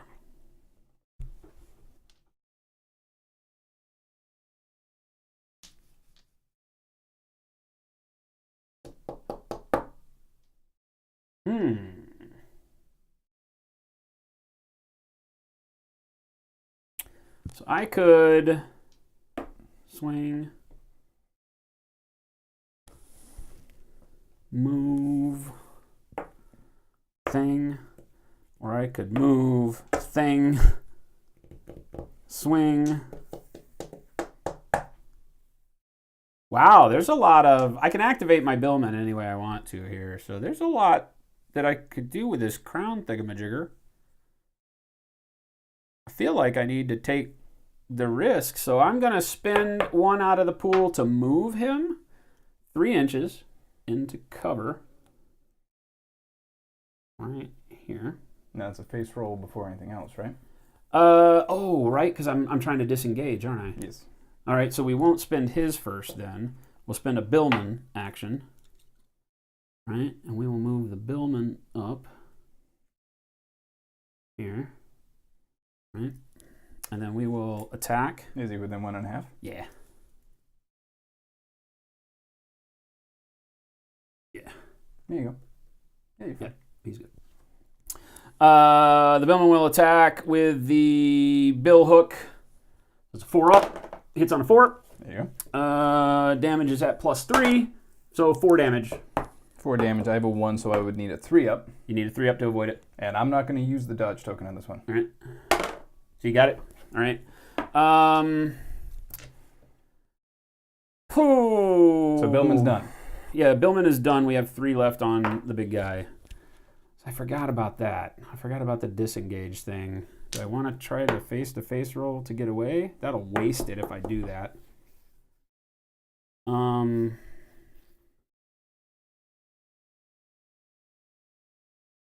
we need to kill that guy. So the fighter is going to attack.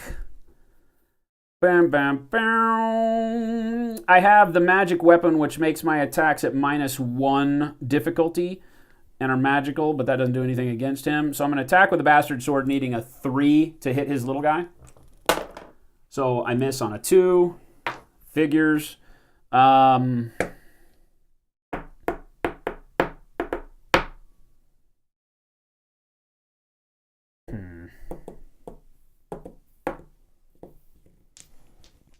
We're going to attack him again. Same thing. I can fight Bastard Sword ×2 at no minuses on difficulty or anything. So 3 again. And are you kidding me, game? And then I'll dodge with the last one. Holy balls. That was a waste. All right, to you. All right. God. My dice hate me.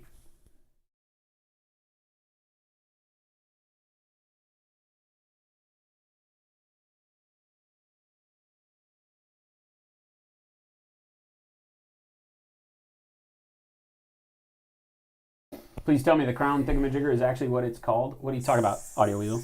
It is. Crown of Madness. Yep. I gotta get up and look. What angle do I need to actually get a shot on him from over here? Like right here? Like just outside the corner. Okay.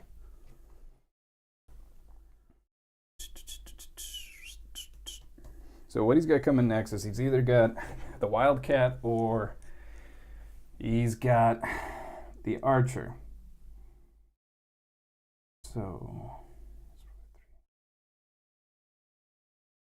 I can make a run with the skeleton guy, but the downside of that is that I'm only probably going to get 1 dice in attack if I get there, because I think I'll get there unless I want to try and run that leap, which will still only give me 1 attack when you think about it, because really shooting for the target of 5, I'm going to need 2 dice to do it. He's only going to have 1 more to do something with. At that point, you're going to wonder, is it really worth trying to run and hit a shield guy with an extra attack? But he gets a lot of good stuff with that. And having 2 guys tied in there makes it problematic for him. Because, yeah, when you roll 6s for your armor rolls every time. Yeah, well, if I rolled 6s for damage, we wouldn't be having this conversation. You don't do that. No, I don't. I don't do that at all. Usually I do, but this game not doing that. So the question is whether or not I want to hang my Wanderer out there to take something on the chin, or if I want to play back. Yeah, because this game is one where it's a lot risky to leave your guy hanging out there. It's almost like you got to look at what can you kill, or what can you disable, or power your construct, or do whatever. He still can activate this. I think he's still going to take a pot shot at the guy up front. I want to get that health off of him right now, so we're probably going to activate the Wanderer. Yeah, the fact that little dude died is he's being a tar pit right now, which is unfortunate. It is. So what I'll do, that's another 3 up. Do I want to screw up another 3 up? If you fail an action, can you do it again? No, you can't. No, you can only do each action once unless it states a times multiplier on the card. You're right. So we're going to try and cast a spell. Twos! And he They gets got it. So I can power up the big boy with up to 3. So we're going to take 1 off that Bone Stalker who's over there. So he's disabled. He is. Not disabled. Yeah, not disabled. He's whatever that's called. He's critical. Critical.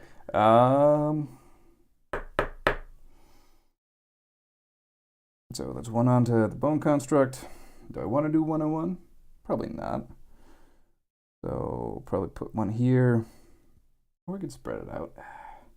With the damage being cumulative, it's hard to actually figure out where you want to hurt yourself. Yeah, especially when most of your characters only have 4 hit points. That's the problem. It's like, wait a minute, I gotta take half my health off a dude. I'm not really drawing at great things. You know what? We'll go both on the bones. Okay, on the little bone guy. Okay. And that'll give 3 the construct, which means as long as nothing goes wrong, the construct will activate this turn. Yes. So 1 die went to spells. I still have 3 dice to do with this guy. He moves 3. So, I mean, if I really want to hang him out there, do I think I could actually get in close combat with him? Maybe. 3 inches, Maybe. I don't know. I mean, I don't think 9 will get you. Geometry is not my strong point. Yeah, I don't think 9 will get you there. So, It'd be close. well, Well, what's his hand-to-hand? his hand-to-hand? It's a stone knife. I mean, pretty much ranged. He's better at ranged. Yeah. I don't know that I'd put him in hand-to-hand. So, and if we're going to be out in the open, what we'll do is we'll move. Okay. Basically, I want to line of sight to him. So he can go 3 inches. Line of sight would be kind of like, I just want to make sure like I can actually get, where's line of sight? If you're trying to reduce cover, then you're going to have to be like here. That's fine. I just want basically direct line of sight. Yep. There's that. I don't think I can move back anymore. That's as far as back I can go with 1 thing, because I don't care about the range as much. So we did 2 things. It is a 4 for the shot. I have darkness, so I don't have to worry about the dodge as much. So we're actually take a single shot with the longbow. Okay. Focusing it? Yes. You're in range, yep. You got a good range. Do I want to hit him or the billman? That's the bigger question. There's 4 health on both of them, right? No, 5 on the, just like you, I got 5 on the 2 characters and 4 on the other guys. All right, then I'll take a shot at the billman. Okay. So we'll do, yep. So I got to beat a 4. Got him. There's the good dice. This is +3. So 6. So 6 damage to the billman. The billman has armor of 1. So he takes 3.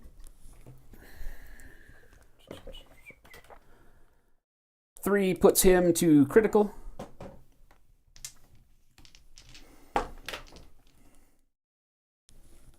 To me? Yeah, that is it. All right. All right. So I got my hunter, and I've got my saber tooth. Do I want to activate them together, knowing that he's got his bone construct coming? He's hung his dude out in the wind right now. So if there was ever a chance for me to be killing his guy, the main part of his force is this guy because he's the one that powers the construct. If I can get rid of him, then all I have to do is knock the construct down once and it's out of the game.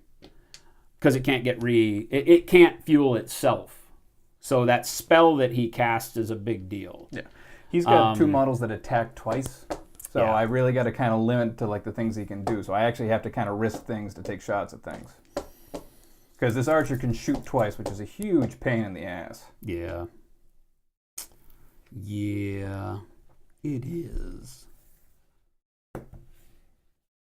But you're going to draw me out of cover if that's what I want to do. So, I'm thinking... What am I thinking?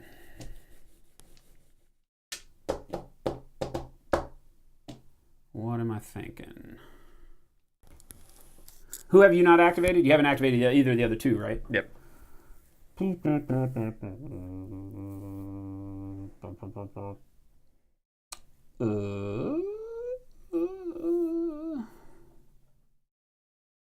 All right, we're going to take 1 out of the archer's pool. We're going to move him. All right, we're going to go like so. Then we are going to shoot at your bro. We're good. I need 4s. Got him on a 5. Damage is +3 on the longbow. Give me 6. 7 I'll take. All right, I will throw so he's got a 2, so I need a 5 up. Yep. I will throw a marker down on this. So he's going to spend a dodge on his spell. And I need to beat a 5. Yep. So you're good. All right, I will take my second shot, needing a 6 on 2 dice. I'm going to focus. Got you with an 11. And 4 damage. All right, he's got an armor 2. Yep. So give me a 2 up. Okay, so nothing. Then we are going to, with the cat, we're going to focus an attack with the cat. We're going to gore. So, are we going to do that? It only needs a 3, but I've been rolling freaking horribly. But yeah, we're going to go and just roll 1 die. I need a 3. I get him on a 6, thank goodness. There you go. Damage, 7. Oh, no, 6. Against his 1, so I need a 5 up? Yes. All right, then I will spend his dodge. And let's see if I can get the 5 up. Got it. All right, and then I will dodge with the cat with his second activation. And to you.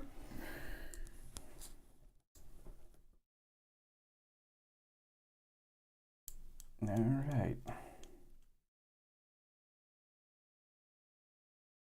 God, my dice are killing me. I needs better damage. Actually, I need to hit. I needed to have cleared his dodge off, but I couldn't freaking hit the guy. So horrible.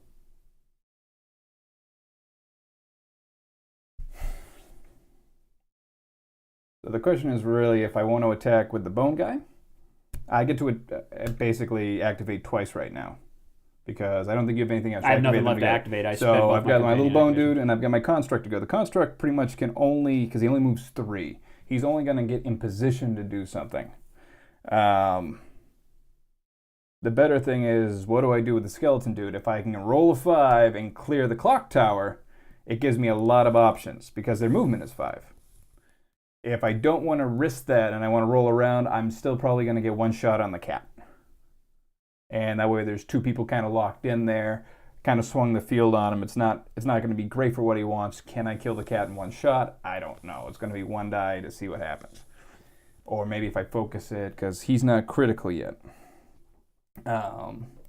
It's kind of a strange feeling, like if I can swing but make him not want to swing the field, which is going to be interesting. But with that archer out there, it makes me want to try and roll that 5. I don't think you can leap to the archer. I can just basically, as long as I get to this side. Yeah, but that's going to be 8 up. He's got a range of 10. Right, but that's 8 up, and then where's your 2? Then you're falling 6. Right? That's not how I would have thought it worked, but okay. I didn't know. If it's range 10 and you can go 8, then how do you go the other 8 down? Because remember, the way climb and everything works, every vertical inch is meaningful in this game. Okay. So you could jump up on top, and then you could jump down and get all that range. Well, if I don't have to clear this, so let's say I could go right up over through here. Yeah, you just walk. Well, right through it? I didn't think you could walk through that. Yeah, because remember, it's just the same as climb over here. Didn't matter, right? If it's an inch, then you don't have to roll for it. All right, I just assumed this was impassable, so it's a big square in the middle. No, I mean, it's not impassable. It's just terrain. Oh. It counts as is, just like the fences. Gotcha. But I assume that on the range for 10, if the thing was 5 high, then you could jump over it at your move distance, right? So bet it would be 5 up, 5 down? That means basically if you wanted to climb something that he wouldn't move anywhere. Yeah, so leap is just to be able to like jump up on top of stuff real quick. Not to I leap thought it was over buildings things. in a single bound. I don't know. That's something where we'd have to understand the rules. Because they consider every vertical inch in this game to be an actual inch of movement, then I can't see that a leap of 10 can clear an 8-inch building both up and down without taking the fall damage on the backside. So in that case, if I wanted to actually jump, I'd have to jump top, jump again. And then jump down. Yeah, but you could do that on rolling 2 5s, and then still that last one is considered a move, gets you a charge, so you can still focus that if you do it. But double 5s is not something I feel like rolling. Especially since I rolled a couple double 5s over there, so the 1s are coming. But it comes down to who's going to be the easiest target and who's going to actually be more of a problem.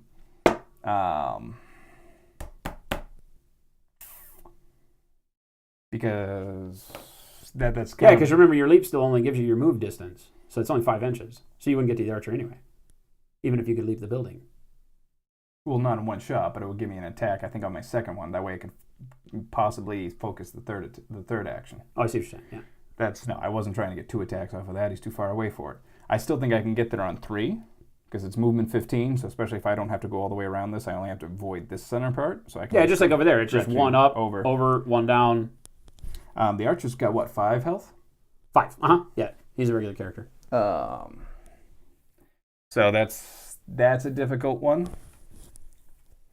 But the archer is always a problem. I'm more scared of the archer than I am the other guy. Yeah, I would think that the way my list is, the fighter should be the guy everybody's afraid of, and he does nothing. But at like range 12 on a short board is huge, because now you're actually, you're steering people around. I would like to take people out of that melee, but it just doesn't look like a real option right now. So what we'll do is...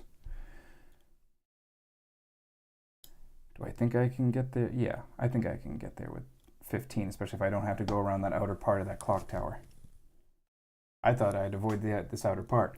Are we planning to carry the green stuff rollers on the store at some point? No, Grins. They won't give us a discount from the green stuff industries that allows us to even make up shipping it over here from overseas. So I'd have to charge a lot. And I've done the math. And if you were ordering like 1 roller from them in Spain, then ordering from me would be a better deal. But if you're going to order like 3 or more, then the shipping from over there makes it to where it's not really a price. Unless everybody says they'd rather just buy from me, then yeah, I'll bring them in. He's given us the ability to do that. He wants us to carry his stuff, but he's not set up. Like, I think they pay too much to manufacture their stuff. They weren't really built for selling it through distributors.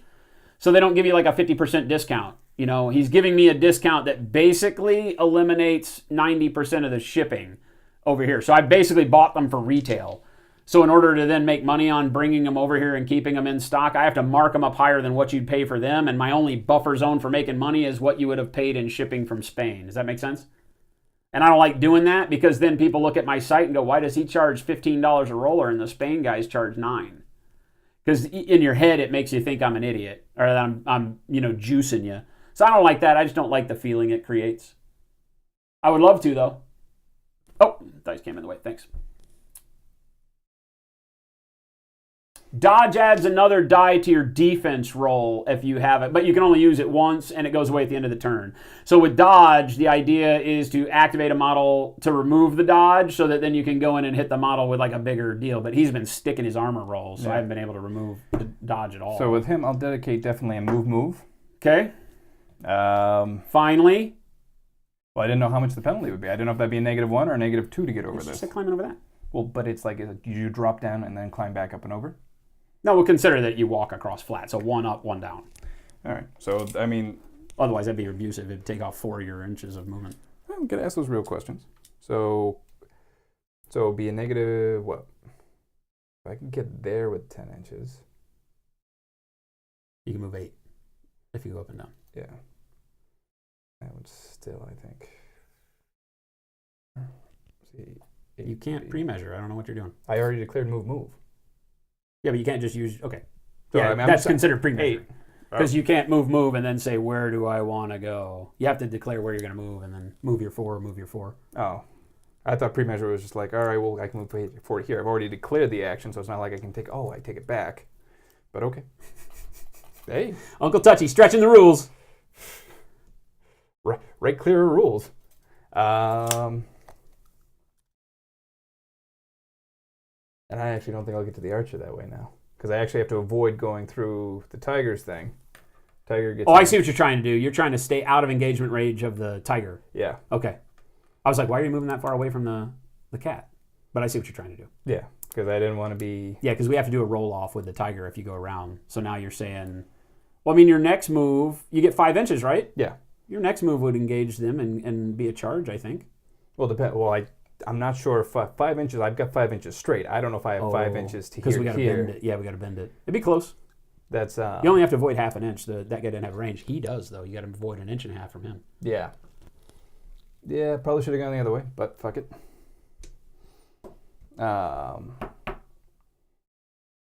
So it's a face roll to see if I get by the cat. If I don't get by the cat, now do I fight the cat? You stay in and you... No, And look at it from find the disengage rule in there and see. I think it says that when moving through, you just stop your movement. I think that it's when you are trying to disengage that if you fail, you don't move at all.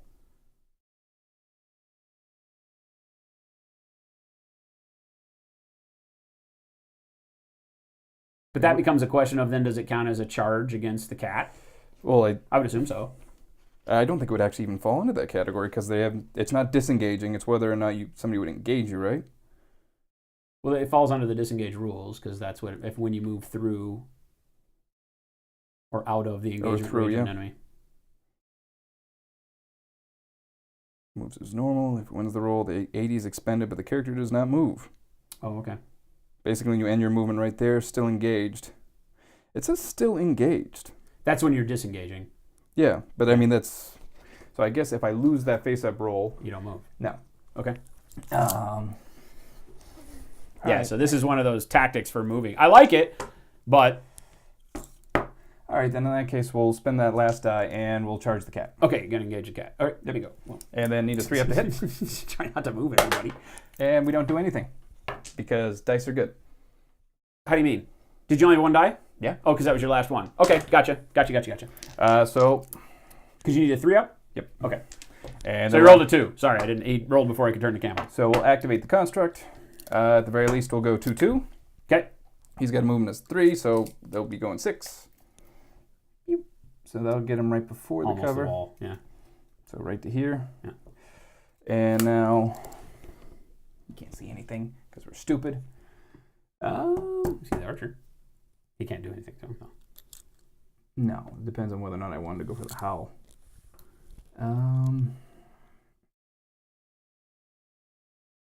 I don't have really anything else.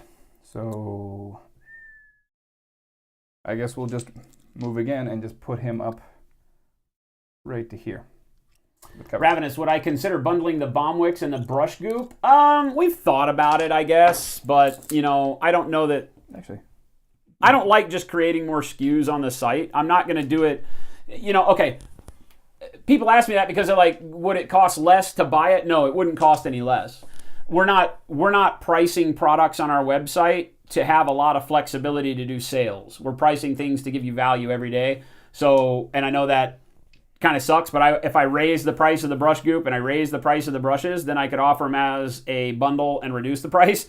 But right now, as it is, if I reduce the price on the soap that we have targeted for it anymore, we make no money and there's no use in it. So probably not, All right. So we try to do honest sales from the get-go. So conclusion of turn 2, I put my 2 little guys next to each other. Oh, you put dodge on him instead of moving him. Okay. And gotcha. the upside to having 2 guys next to each other is if one of those little guys goes down right now, he's not going to be able to directly snap that guy's neck.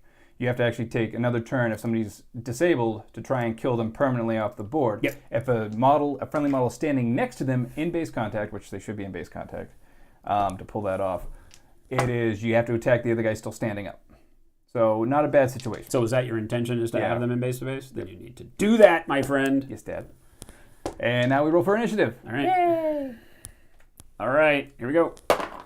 You can't beat me. There's my 6. Yes! There's my 6. I needed it because of this crazy crown. All right. He can't beat me on the 6 because I get +1 due to the Crown of Madness. So I have an actual 7 initiative. So, all right. Now things are getting sticky. I have not been hitting anything, so this is becoming very dangerous for me. What do we want to do? How much carnage do we want to try to create here? Feel like his bow guy is sitting there. What do I really want to do here? There's no dodges anymore. Nope. That guy either.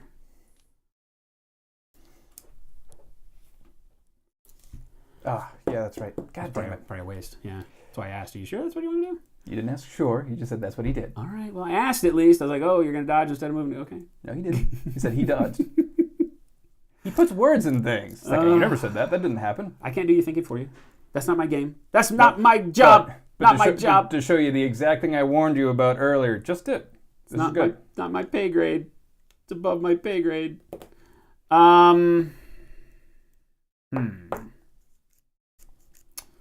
All right. I feel like I'm gonna have to do a companion activation. I need to clear some bone dudes. These guys.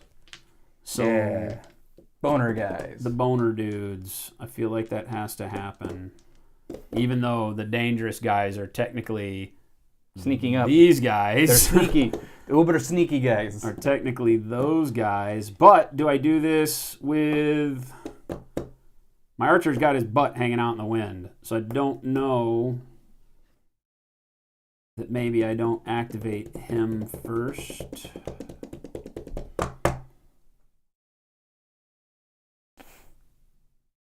Yeah. I feel like we're going to group activate the archer and the cat is what we got to do here. So I will take one out of the archer's pool. We'll move him back across the fence line into cover because his archer is now moving around on me. And we will shoot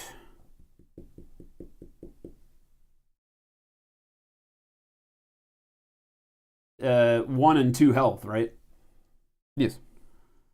Okay, well then first what we're going to do is with the cat, we are going to gore the one with only one health. Now you can go back and forth between... Yeah, you can activate them however Okay. you want. It says on it when a companion, you can do them however you want. I hit you on a 6. Okay. Damage is 4. All right, so I need a 3-up. Oh, So you take, he's disabled. which one? The one that only had 1 health. Okay. So he's disabled. So the guy close to the relic here is disabled with the cat. All right. The cat will use his second to dodge. All right. So he's done. We've got 3 with the archer. We are going to fire the first shot at the other dude. All right. Needing a 4 up. Get you on a 5. Damage is D6 plus 3. So 4. God bless. How come I can't get any damage? Oh, and still disables him as well. God. All right. So dice are hating us today, guys. I don't want to hear that. No, it's hating both of us. You should have been able to save that. You've been saving that all day long. Yeah. All right, so both are disabled now, so he loses the ability to prevent me from killing. So the second shot on a D6 into that same guy.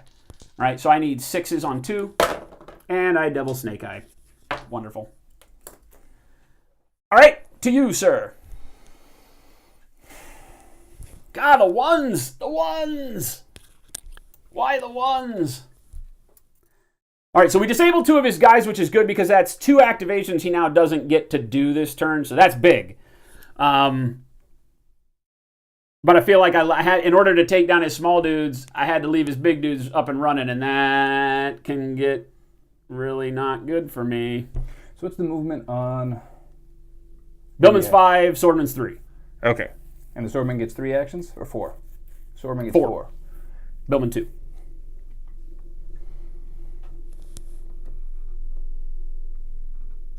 All right. The upside is that the ranged stuff has already... You have to kill his boners, exactly, Grenz.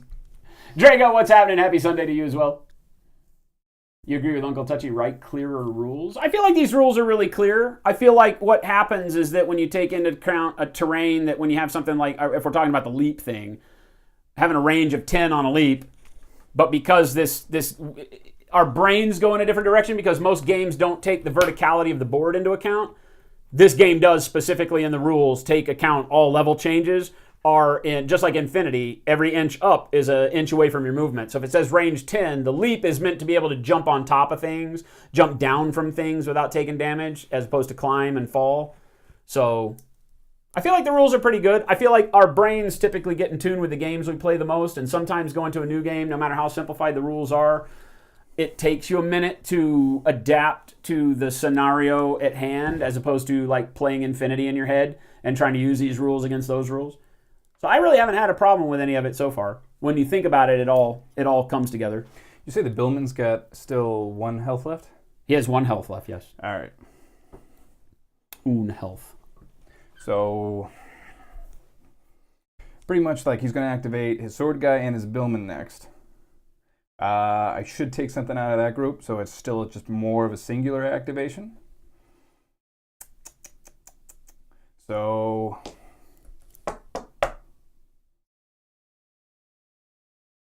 and his defense is 1. Who? The billman is 1. The swordman or the fighter is 2. Gotcha.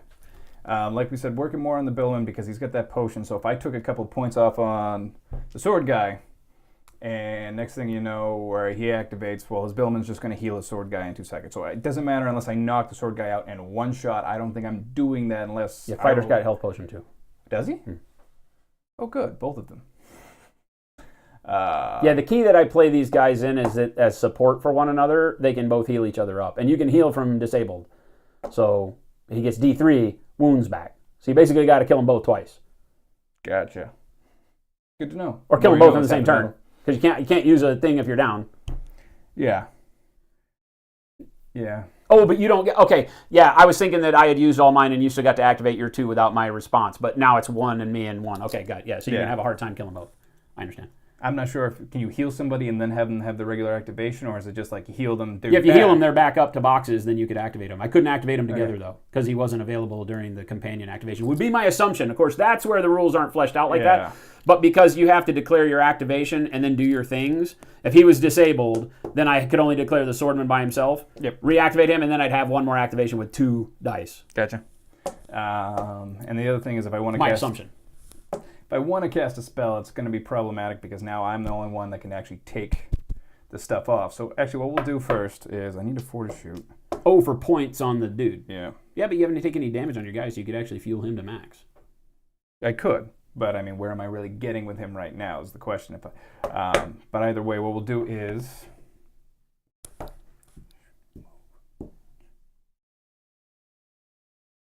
Yeah, vertical movement is tricky. I feel like in the Deep Wars game when we did that, the underwater verticality is strange because it allowed you to do vertical movement when there wasn't any terrain. It was just level changes because of the soup of water. And that was a big part of the game where... Here, level changing makes sense on the right terrain because you can imagine like building a castle and maybe you have an archer up top. Then leap becomes very dangerous because it could get a guy into base contact with the archer in like one move if you pass your leap. How much health does the potion heal? Does who? How much health does the potion heal? D3. D3. So up to 3.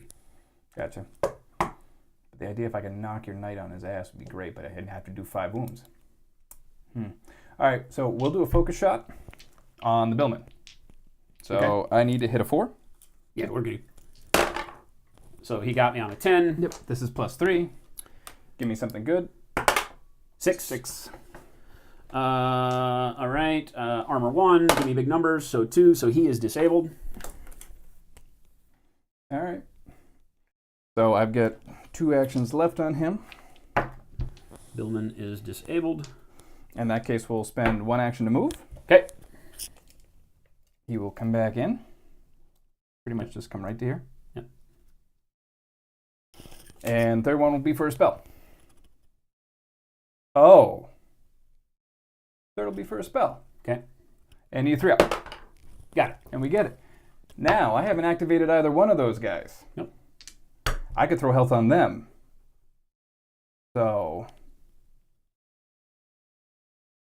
what we'll do is I'll take 3 health off of me. Mm-hmm. And I'll put 1 on each other guy. Okay. So that'll bring the construct to full. Mm-hmm. And those other 2 guys back because they haven't activated yet. But they're in critical. They're critical. Absolutely. So you need to mark that box. I got to keep him honest. Gotcha. Gotcha. I got to keep him honest. But that box to me is given. It's like, all right, next thing you got is down. He's a cheating cheater who cheats. So shot, move, spell, but we focus the shot, You're so done. He's done. Yeah, you're done. And but those 2 these guys are up. Are both back up. Yep. All right. All right, next activation for me. I've got the fighter because my billman is now disabled. All right, on the fighter, I will...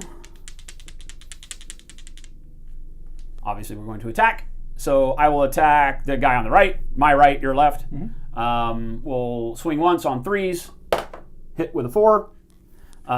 This is D6 plus 3 damage. So there's 7. All right, need a 6. And he got it. All right. We will second swing, same guy. Actually, I get to activate my bold advance on this one as well. So he is going to, what can I do here? I guess all I can really do is move closer into you. Bold advance gives me a free move whenever I successfully hit somebody, and it ignores engagement. Oh, nice. So I can use it to disengage from you if I had a reason to. I don't have a reason to right now. All right. That wouldn't be very bold, though. What's that? That wouldn't be so bold if you hit and disengage. And do I want to do that? I actually don't. I actually want to do that to keep in base. All right. And then we will use our second action to hit him again. We get him on a 4. And again, 5 damage. All right. So, wait, it's 5 damage? 5 damage. All right, so armor 1, so I need a 4 up. Mm-hmm. Here we go. Nope. You're dead again. So this guy? The guy on... the original target. Yeah, this guy. Okay. All right. Third action point from him we are going to use to heal up the Billman. So I have to roll a D3 for amount of health he gets back. And he gets back 1. So the Billman has 1 health again. And with the last one, I will dodge. To you. Nice. All right.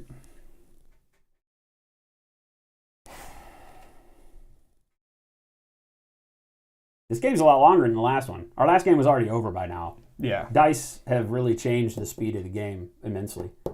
So I have 2 dice with him. 1 die. Oh yeah, 2. 2, because he has he's got 3 3 to start with. You got it. Who do I want to swing at? Swing at the cat. Swing at the cat twice. Or I can swing at the...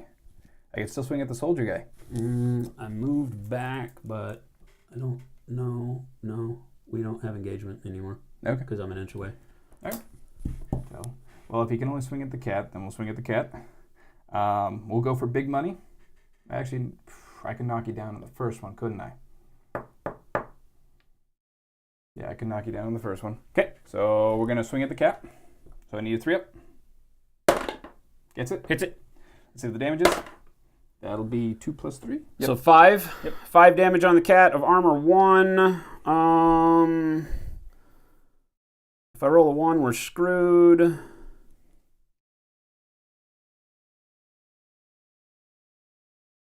Yeah, we're going to go for it with just a die. We get it. So Okay. 5. So he's good. Roll the other one to hit. Hits. And let's see what the damage is. That's a 5. It's 5. We will use our dodge. And we're more than good. Okay.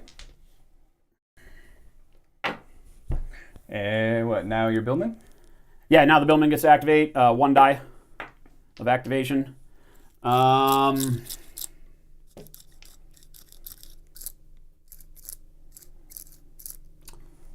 The Billman will... what should I do here?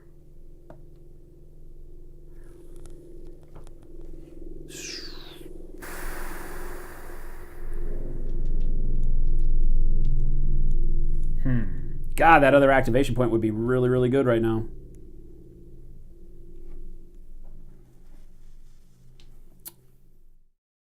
I think the thing to do, since you've activated everybody close, the Billman is going to go ahead and use his potion.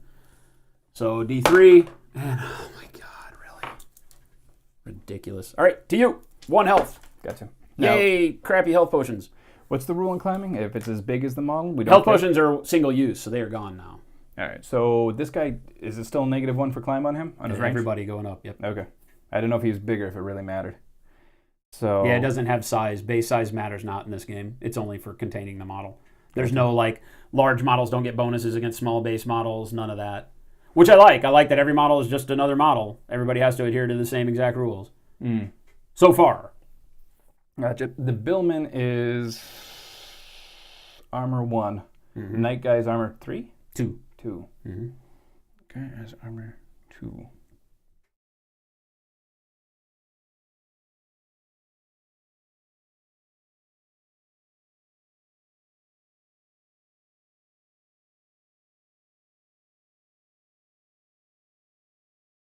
The hard part about activating him last is always the fact that his dodge isn't going to matter. So, do I think I can get to somebody within 12? Azamans, what's going on? Other man, that's Uncle Touchy. That is Mike, Uncle Touchy. Other guy. He says other guy whose name I don't know. Azabans has not been here for a Sunday, obviously. Guardian, what's going on?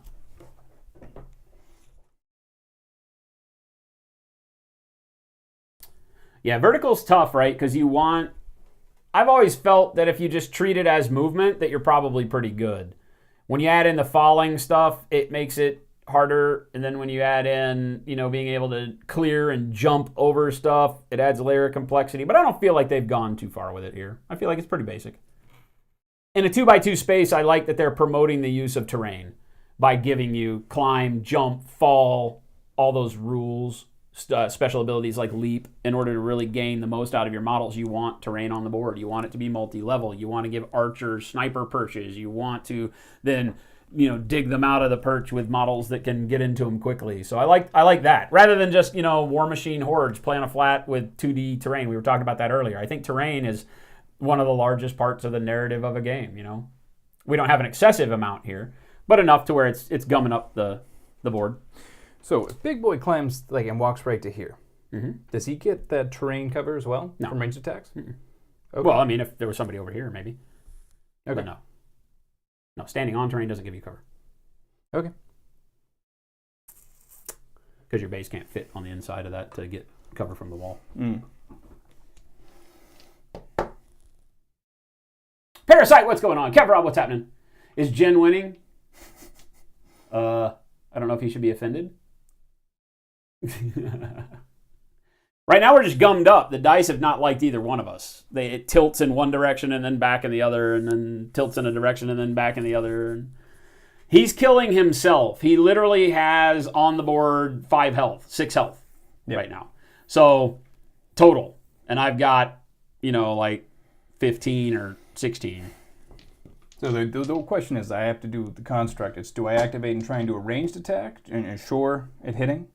Or do I try and get up close? It's a 5 to hit. So he moves 3. That means 9 inches. If terrain didn't take away from distance, it would be a huge deal right now because I'd have to go over terrain twice. So obviously I'm not that close.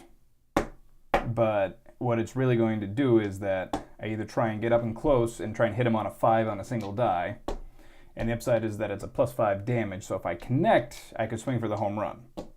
If I don't connect, we have issues.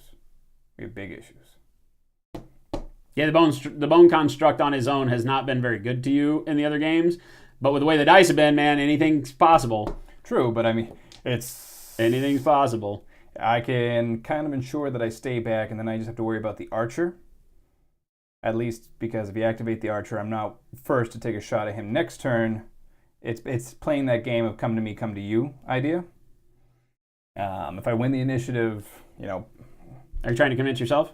I'm trying to think of all my options. All my options. Because everyone's looking at me Just like, fight! What's the thing? Just fight! Says the guy who's got the point advantage. Just fight! You know what? We'll actually try and do... He'll move once. Okay. Because I can actually just move and then decide what I'm going to do next, right? I don't have to declare all my moves at once. No, you don't have to declare all your actions at once. You can go one by one. One can get us right to here. So he gets to there.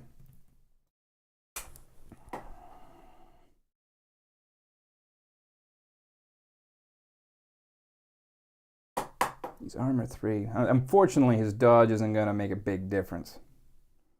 So what we'll do, all right, we'll do that howl. Okay. Range 8. Okay. We'll focus the arm guy. Okay. So range 8. He gets it. Okay. So it's on shield, dude. 2 dice for that. I need for the howl to get 5. Well, I'm getting cover from ranged attacks right now. Whatever. And we make it. What did you need? I needed a 5. Got a 6. Oh, okay. I thought it was the 2 dice on an 8. All right. No, that's the other thing. If I can put you down and I get something else out of it. Okay. So this is a +3. So 4 damage. Don't worry about it. Yeah, we stick it. And he'll do another movement. Will he?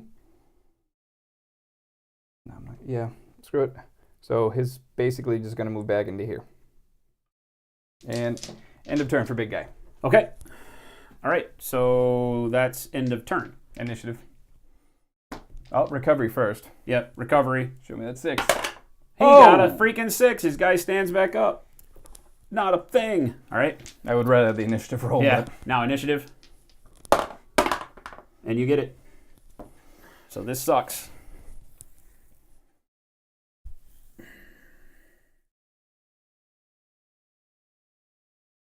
shouldn't have moved that guy back. I should have just left him hanging out for that. But You never know, though, right? yeah, if I left him hanging out, you would have dropped me with 2 shots. Because 2 arrows coming in is a big deal with that archer. It's actually kind of obnoxious how big of a deal that archer is. So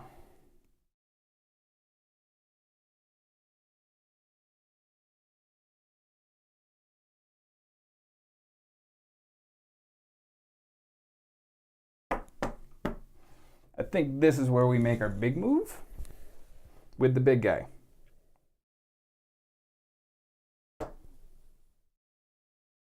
Or do I get lucky? Either way, all the dodges are gone.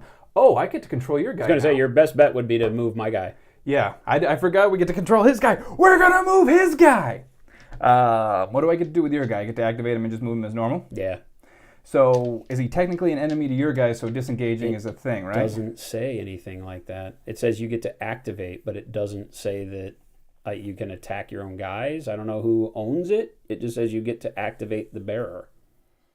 I would assume I can I would attack assume you your get own to guys. attack me. I would assume that means everything's engaged, so if I could, I would just run him off the board. Yeah, I would say it would be easy just to disengage him, but I feel like you get to attack anybody you want. Because the fact that he's gone crazy, I don't think that my guys would pick up on it narratively.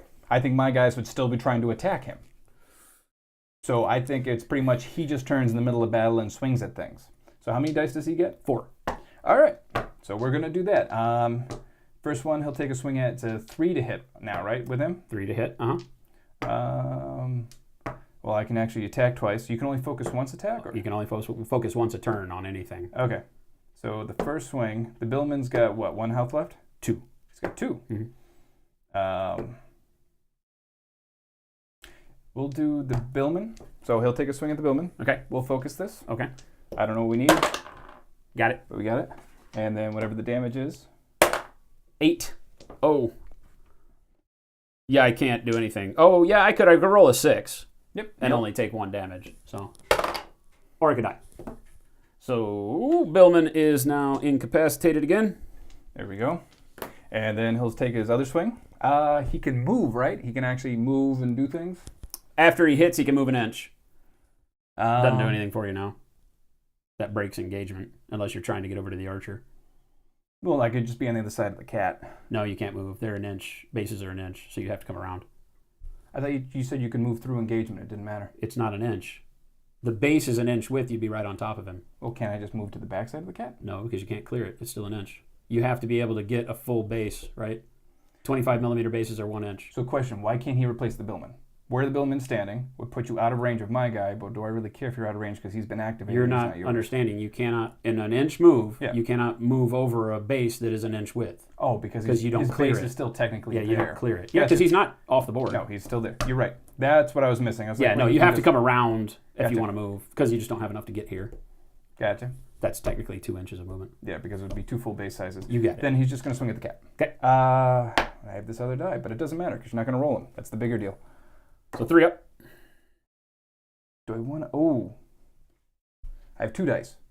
So I could roll a disengage right now. Right? You could roll a disengage right now, yeah. All right, we're going to roll a disengage. And then I get to move that movement thing, or do I move? Well, you just hit. What are you trying to do? Because you hit and you can move an inch. You're right. I'm trying to actually put your guy closer to my guy. That way, What guy closer to your guy? your guy closer to my guy. Yeah, That so way you you just close and you would faster. move an inch. Okay. And he's disengaged technically now, right? He ignores engagement during that move. All right, so now he's still got 2 die left. We did 2 Correct. move, 2 to attack, and then he's still got 2 left. Correct. And that'll just be a move. But see, if you're controlling him this turn and fighting me, Yeah. then you can't fight him this turn. Oh, that's right. He's yours, so you cannot attack your friendly models. So think about that. Gotcha. It doesn't state that, but I feel like that's what it would be. Is he just became yours. You can't kill your own model. You could cast your spell and maybe take health away from him this turn. Up to 3 friendly characters. Okay. You know, I assume. It's not real specific, but I feel like it becomes a friendly model to you, which means you can't attack him, so you can't move him over here and then activate and kill him. But you can move him into your range and then cast your spell and soak health off of him to power your engine or to fuel up your other guys, maybe. Mm. Yeah, I feel like this relic is garbage.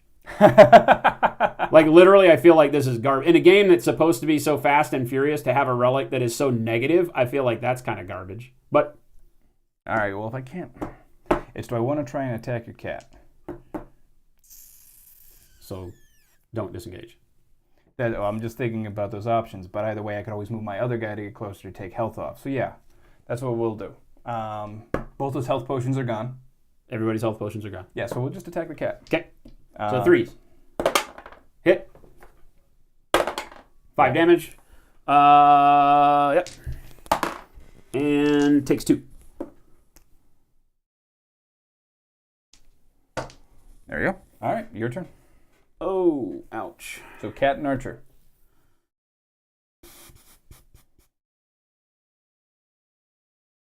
This guy is oh no, he stood back up. Yep.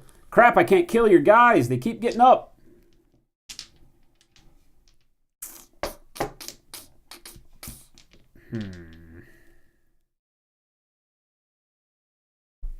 All right, so cat and archer. This really blows, man, because he still has all 4 of his activations, but I can't afford to not activate them together. I need big swing. I need all the hits right now. So, let's see here. With the cat, we're going to swing against, it doesn't matter who we swing against. We'll swing against the guy that we've been trying to kill this entire time. Need a 3. Got him on a 3. And 4 damage. All right, need a 3 up. And he got it. Of course he did. We will dodge with the cat. So cat's done. On the archer, we will...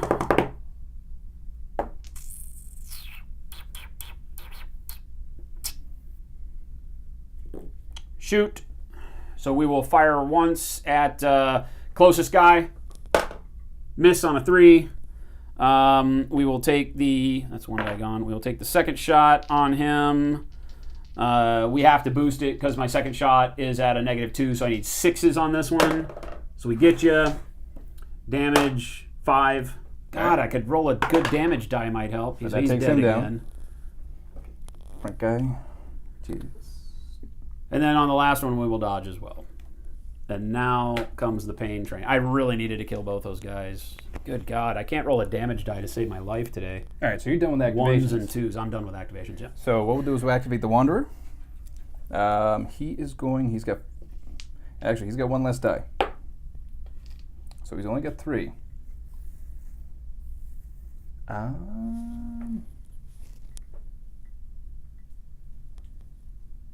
You have a question about buying paint. If you buy a paint set, you don't know what color matches the colors you have used?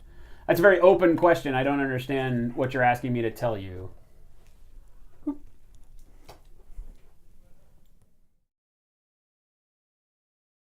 You know, if you're buying a set of paints and you've got paints you're trying to match, if they are...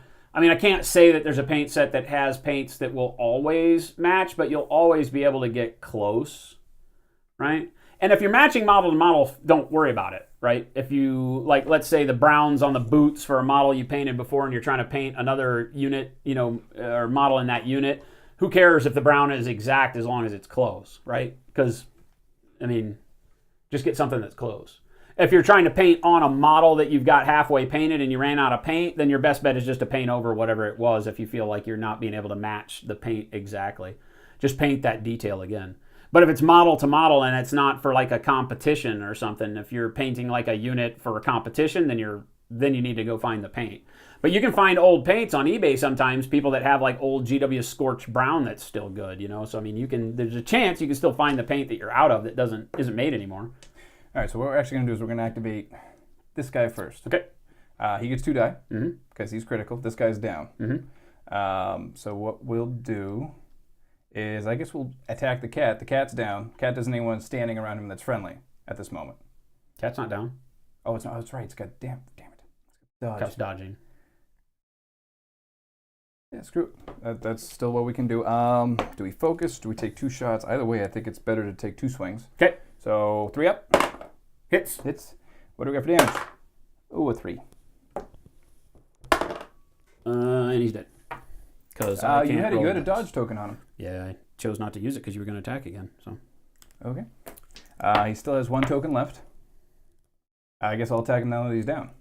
Okay. Hits. Okay. Let's see what we do. He's dead. Yeah, he's double dead. 6s. Right. No, is he technically in base to base with a friendly? I don't know how that works. Well, I guess friendlies not. are down. That's the only thing. No, the fighter technically is, now that you've activated him, what is he? I don't know. Until next turn, he's an enemy still, I guess? I would assume so. Okay. Cat's gone. First model removed. All right. So now...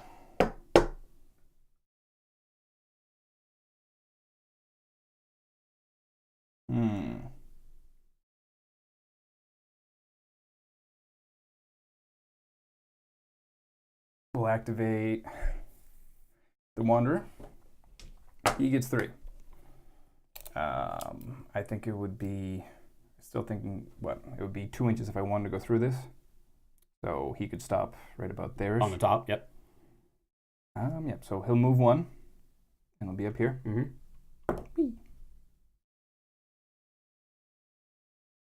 Do that shit. Stop.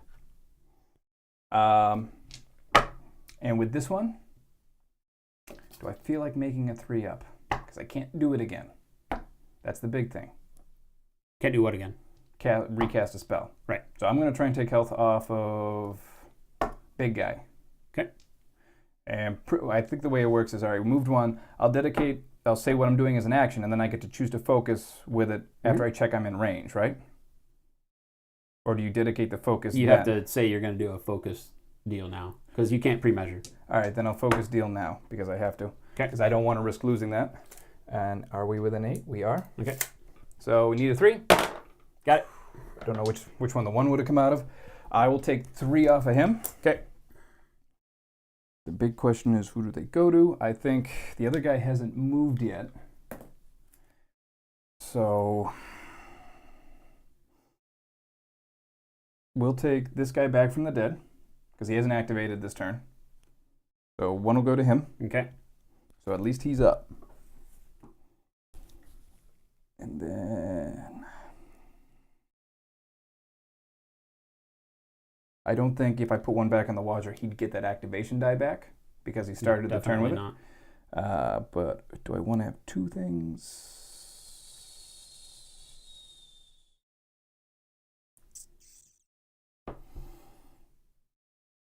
Yeah, we'll take 2 off the Watcher. Okay. So that was 3. And the Watcher's done. Okay. Because I was focused, that was 3 die. Okay. So now we'll activate this guy. And he has 2 die. Do I want to go after the Billman and guarantee like he's not getting back up and still be surrounding the captain? Or do I want to go after the Archer? And if the Billman stands back up, he's a huge problem. If he doesn't, and when I go kill him now the guy's engaged with 2 guys, and he's going to have to split his attacks in theory. And I think that's what we'll do. So he'll do an attack, which he'll move, because he only gets 2 because he's critically hurt. So he'll move into base contact. So I don't know if that's technically a charge. You were engaged at the beginning, so no. Okay. He was engaged. He was down. So he got up. With this guy, right? Oh, but technically that's your guy. Yeah. So yeah, I guess so. So I think I get that back to attack with. Okay. So we'll do 1 attack. Hits. Yeah, so he's dead. And then I think I still... You don't get to make armor saves when you're down. So. And I still have 1 more move I can do with him.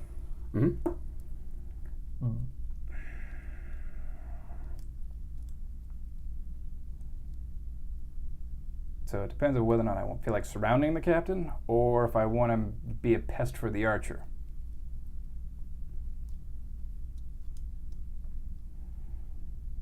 And I think we're going to be a pest for the archer.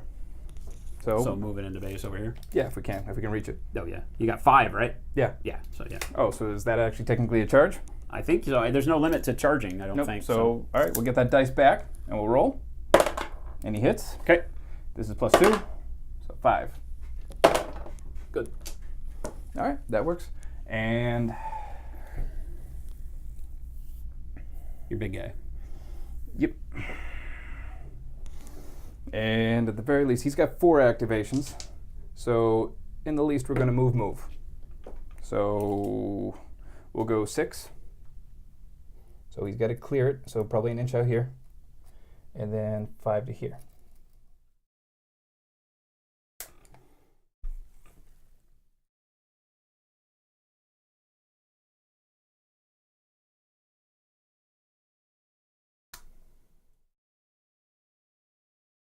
And what we'll do is we'll do another move. So another 3 inches towards the captain. Yep. Put you within ½ inch. Yeah. Right to there. Mm-hmm. And with this last one, we're going to take a shot at the howl at the archer. Okay. And the archer, it is range 8. He is within 8. Yep. So we'll throw that howl there. Looking for a 5 up. We're fishing. We get it. 6. And then the howl does +3, and it's 3 bind. So that's 6 damage. Okay, 6. I get Cover. +2 for cover. I get +1 for my armor, so I'm 3. So 5, so I take 1. And it's a 3 bind. Okay. And that is the end of my turn. Look it up. Initiative.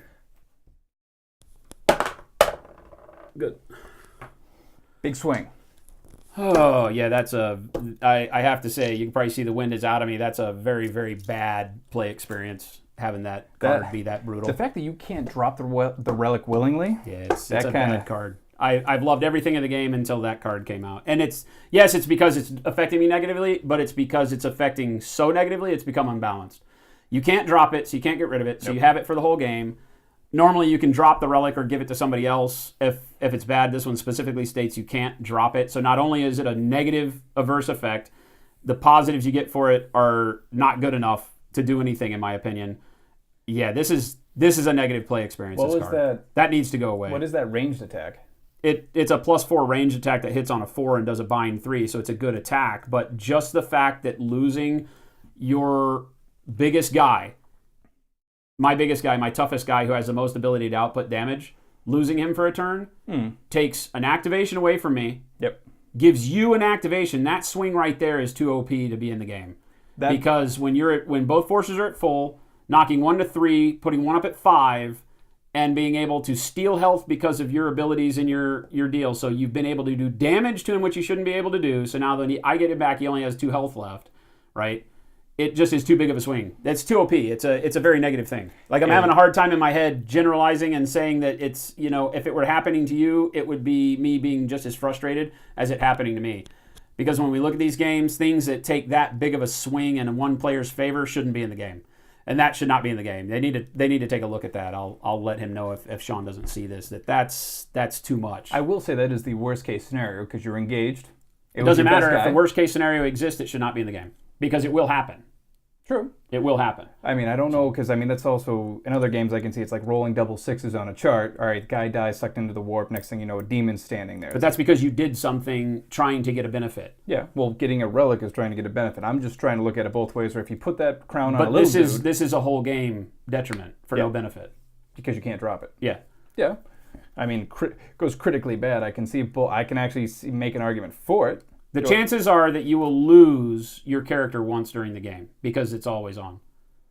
True. I mean, but you also get +1 in the initiative. That's nothing. You know that. Everybody's been arguing that in Warhammer, that +1 to initiative and sees the initiative is nothing. On a D6, it's nothing. So yeah, that's negative. Well, You could argue with it, but it's not gonna convince me. It's a bad thing to have in a game because it's such a brutal swing. Had I lost initiative right now, for a lot of people that would be a table flipping moment. Yeah, I could see that. You know? Yeah, because it's game over. Because you just took 2 activations away from me because you had 2 more activations than I did that turn. So you killed 2 guys, took away 2 activations from me because I could not respond. So now I would be down to 1 activation. I can see a lot of people flipping the table right now. True.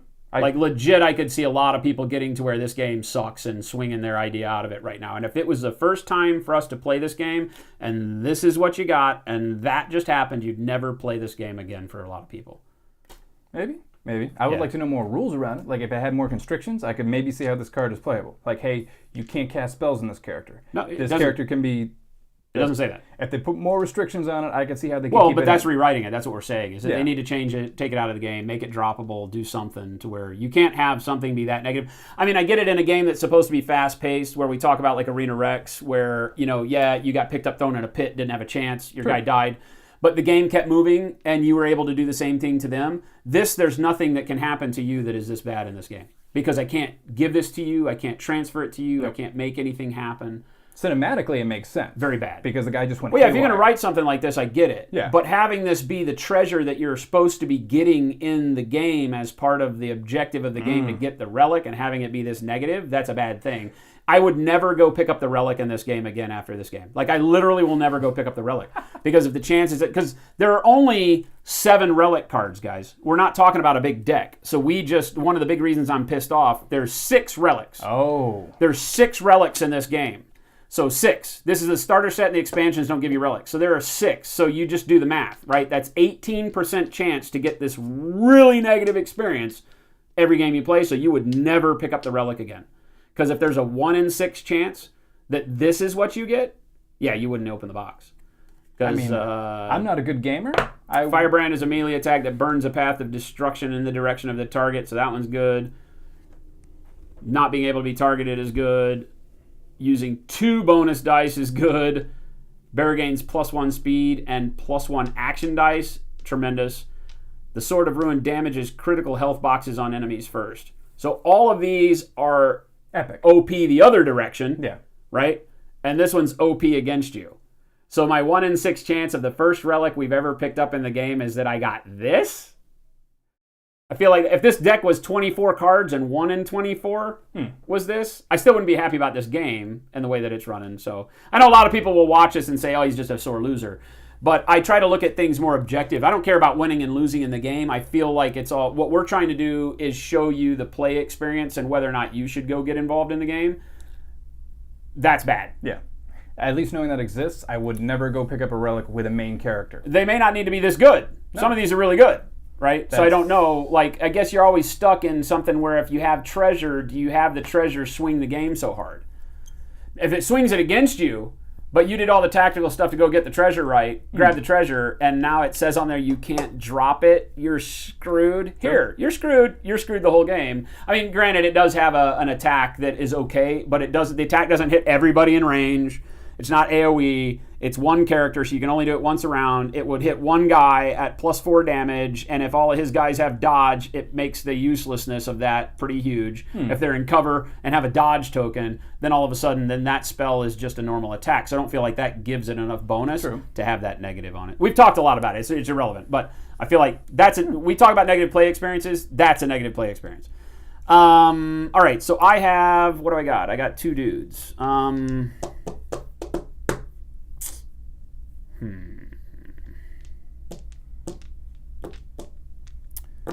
Oh, this could hurt on either one. We're going to activate the fighter. Okay. And with him... No, I only get 3 dice because you've made him. Is that what I want to do then? Attack, dodge. Yeah, we'll attack the fighter. We're down because we took a critical slot from giving up the health on the last turn. So we will then, first die on this one, we'll attack.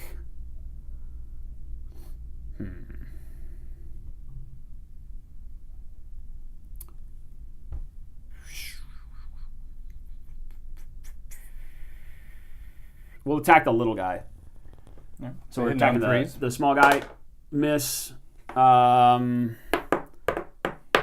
to attack the little guy again. Hit on the 3. 6 damage. All right. Need a 5? Little guy down. So he's down again. Gotcha. You got it? All right. And the last one I got to dodge. So, to you. All right. I think we better cash in on the big guy. So we'll activate the bone construct. Take it out of the deck. What are we talking about? Oh, take that card out of the deck? Yeah, well, that's what I'm saying is that we didn't really look at them and play them. We were just trying to play the relic thing and show the full thing of the game. If they changed it where it's like, hey, you can activate him, but he only gets 1 activation point. Okay, all right, then that can't go too crazy. He's basically inert. No, it does because it steals an activation from you. No matter what you do with him, it steals an activation from you because of the way... This is like the perfect storm because I'm activating him with a Billman, so the Billman's always going to be close to him, so you just turn around and kill the Billman. You waste his activation. It doesn't matter because if it takes an activation away from me, and I only have 2 dudes with multiple activations in my entire force, it's just too strong. It has too many what-ifs attached to it that become OP. And you have to balance a game based on worst-case scenarios. You can't balance on, well, most of the time it's going to be fine. That one time that somebody flips the table and never plays our game again is okay. Because I feel like that's this card, because it's happening to me right now. Like, I don't flip tables and get totally bent out of shape, but I feel like 90% of the people that pull this card, I'm not happy right now, and I feel like 90% of the people would be even less happy than me. Would ice cream make you happy? No, because we had ice cream last night, but ice cream is good. You know who didn't have ice cream last night? Because you were in bed, you lame-o. All right, so I'm going to attack with the bone construct. Let's see. And as far as I know, you can only attack once. Any recommendation on paint sets, Guardian? Depends. I mean, what quality you're looking for. The Army Painter Mega Paint Set is the best paint set out there. Value, dollar-wise. It's like $110 on the store, and you get 52 paints. It's unbelievable. Yeah, 52 paints, I think. How much was it? 100 what? 110, yeah. So it's literally $2 a paint, and you get a brush in it as well. And so, yeah, the Army Painter is the best value out there. 50 paints. I think it's 50 or 52. Whatever it is, it's literally the best value out there. I paid more for that Vallejo suitcase. Yeah. I mean, at normal price, that would be $150. So you save $40 on your paints, which is, right there is an additional nearly 15 paints that you get over what you would buy normally. That's a hell of a deal. Oh. So, and the Vallejo one is not a deal. No, I wouldn't say that. It's not a deal. At retail price, it's not a deal. Some people sell it a little cheaper, but it's still close to $200. Yeah. $180. Yeah, I mean, you get primer, so I mean, if you're brand new, you kind of get everything. What do you get do you just get paint or do you get primer? Just paints. You don't want the bottle primer stuff. All right. So 2 swings with the bone construct. One swing with the bone construct focused. And we hit. This is +5. So it is a 9. A 9? Yes. It is his reaping claw. And he only has that once, right? Yes. All right, so we're going to dodge with that, and we're good. 6, 7, 8. 6, 7, 8. So he takes 1. Okay. Fighter. All right. Let's see. He's still got 2 more dice. I don't think you can attack with that, or can you attack with a different attack? And Grims, you cannot, it says specifically you can't drop the relic. You can't transfer it. You can't do anything with it. It says character cannot drop the crown. So. All right, so what we'll do is... You have to drop a relic for someone else to pick it up. We'll spend even friendly. So 1 die to put a dodge on him. And because I don't think he can attack twice. I don't think he can attack... It says time too, you can't. Okay, can you attack with different attacks? Or what else does he have? Well, he's also got the howl thing. Yep. And he's also got the other thing. What other thing? Well, if you disable somebody with this attack, you have to beat the 8. How many damage does he have left? 1. He's got 1? All right, let's see if we can make it work. Instead of the dodge, we'll do the other attack. Huh? That thing with the Dark Machination. I have to beat an 8. Okay, but you don't have 2 dice left. Well, if I don't do the dodge. Oh, okay, gotcha. So let's see if we can do this. Just because it's a War Gear piece, I want to see if it works. And we don't beat an 8. All right. That's the one that he comes back as a bone guy, right? Yeah. Oh, that's awesome. That would have been the time to do it because if it disables him, yeah, it just turns right there. You got it. So on to you. Okay. So I have my bowman left. He does have all 4 of his left still, but he's engaged.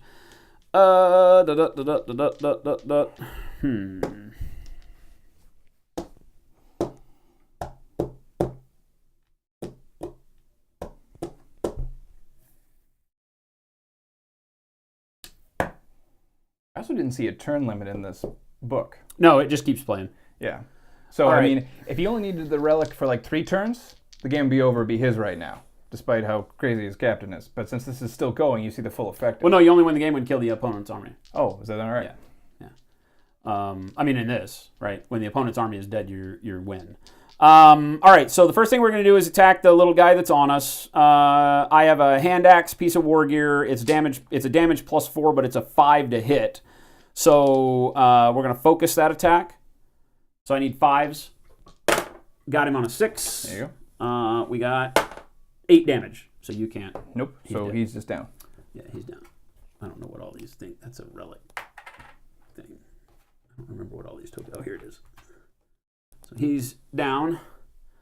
I guess that's the same thing that we're supposed to be putting on him too. Is that? All right. So that took 2. I got 2 left. We are going to shoot at the bone construct.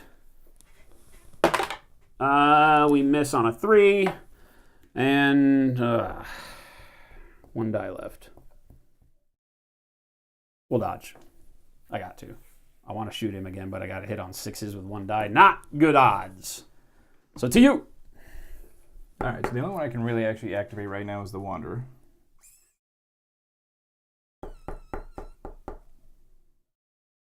The Wanderer is actually running on all cylinders. Guardian, you mean eyeball them all.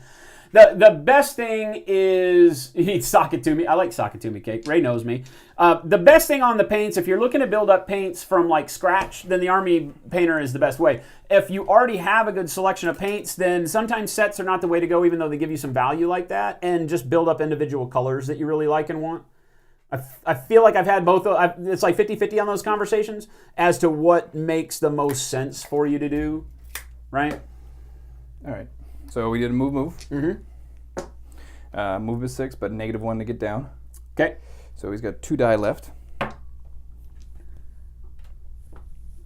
Sorry, he moved his guy right behind the big dude. And we'll try and cast... Do I want to cast that spell again and bring those 2 guys back from the dead to activate? Because they're obnoxious. And that's probably what I'm going to do. And I'm not going to even risk it. I'm actually just going to roll this for the spell. Oh, sorry. Oh, there So we you go. got it. Oh, So I got a 7. And I'll take... Let's see. I'll take 3... No, I'll just take 2 from him. And we'll bring both of those down little bone dudes back. Okay. And they haven't activated yet, so they can actually do something. Okay. So his turn is over. But the bone dudes are there. They're both critical. First bone dude right here. He'll swing once. Doesn't get it. Missed. Swing again. Doesn't get it. All right. Good job, bone dude. Woo. Oh, the dice are gone. Dice are gone. Same story with the other guy. Hits. Okay. +2. 6. 6.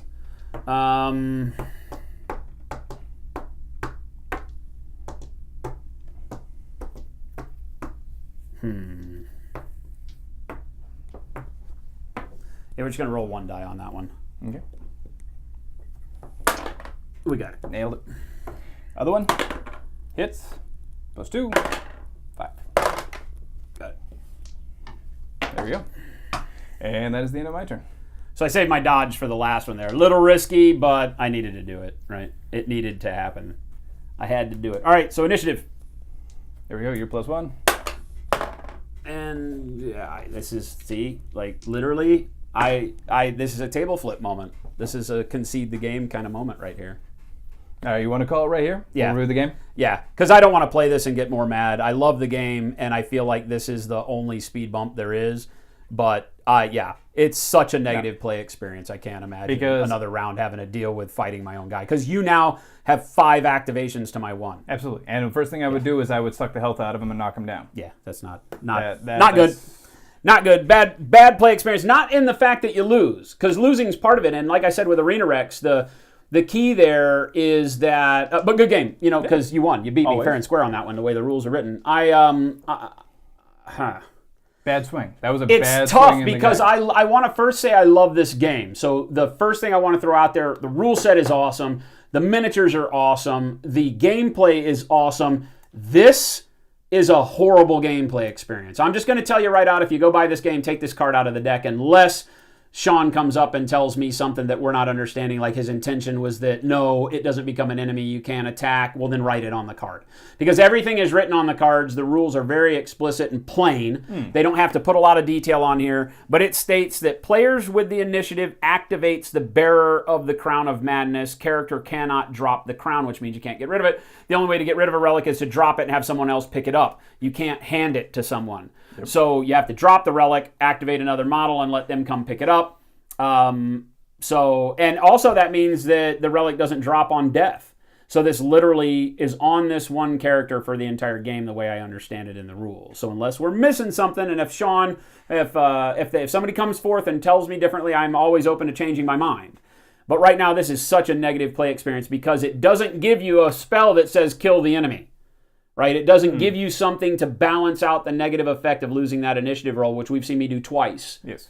Right? Twice in 3 rounds, I've lost the initiative because I only got my guy back once. Right? I think we're okay, 4 or so 5. 2. I was 50%. Right? So 50%, because the first time he did it, I rolled the 6. You couldn't beat me. So fair enough. So 50% of the time, this is horrible. Yeah. And that's bad odds.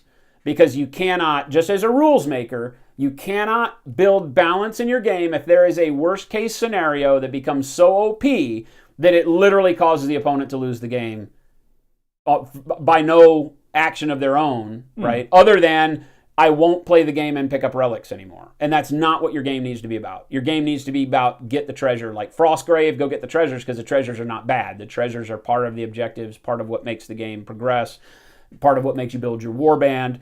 The relic should be something that you want to take back with you. If you were playing this in a campaign where you kept the relics from game to game, you're fooked right now. Think about that for a second, right? Every game you bring this with you, nothing is good enough about the spell that it casts, which says the Voices, which is a range 8, bind 3 plus 4 damage on a 4 spell. That's pretty basic.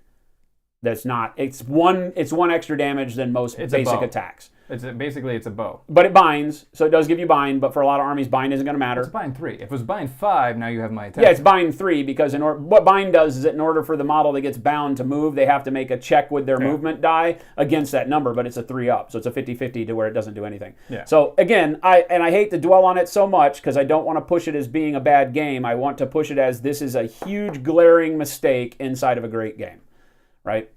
I feel like. Now, if it had happened to you, maybe you would deal with it differently than I do, but I don't believe so. Had you lost your bone construct 2 turns in a row and I was stomping through your army with your own model and you had 1 less activation with it, I feel like that's a big OP bad thing. Oh, you basically crippled the army. Yeah. It's a huge swing. We saw that swing my game 100%. Yes. And you can't play the game to the what ifs, like keep all my guys spread out, because you still get all 4 activations. Well, just by taking the activation away, it's huge. Even on a 2x2, let's say, all right, you ran up and no one else was around you. On a 2x2 with 4 activations in that guy, he can get anywhere he needs to. Yeah, everywhere. So with 3 inches, you can get 12. You get halfway across the board. Yeah. I can think of a couple of ways to dumb that down, but I mean, either way, it pretty much makes you just grab the relics with your lowest quality character.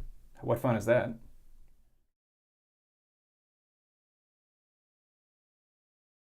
They're talking paint colors. They don't even care. No.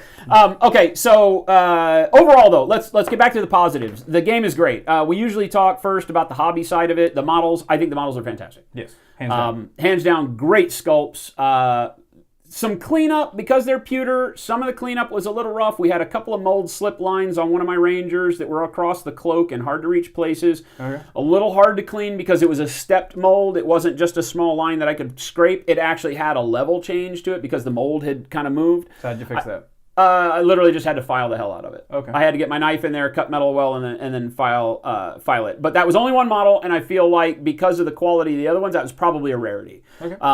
Everything else, out of the 4 models in my pack, that was the only one that gave me any problems, and it turned out fantastic at the end of the day as far as like going and painting. Was great. So I didn't have any overall problems there. The sculpts are beautiful. Whoever their art designer is, whoever is sculpting, I don't know if it's Sean himself or if he's hiring it out, but the sculpt on my guys on the Rangers I thought was fantastic.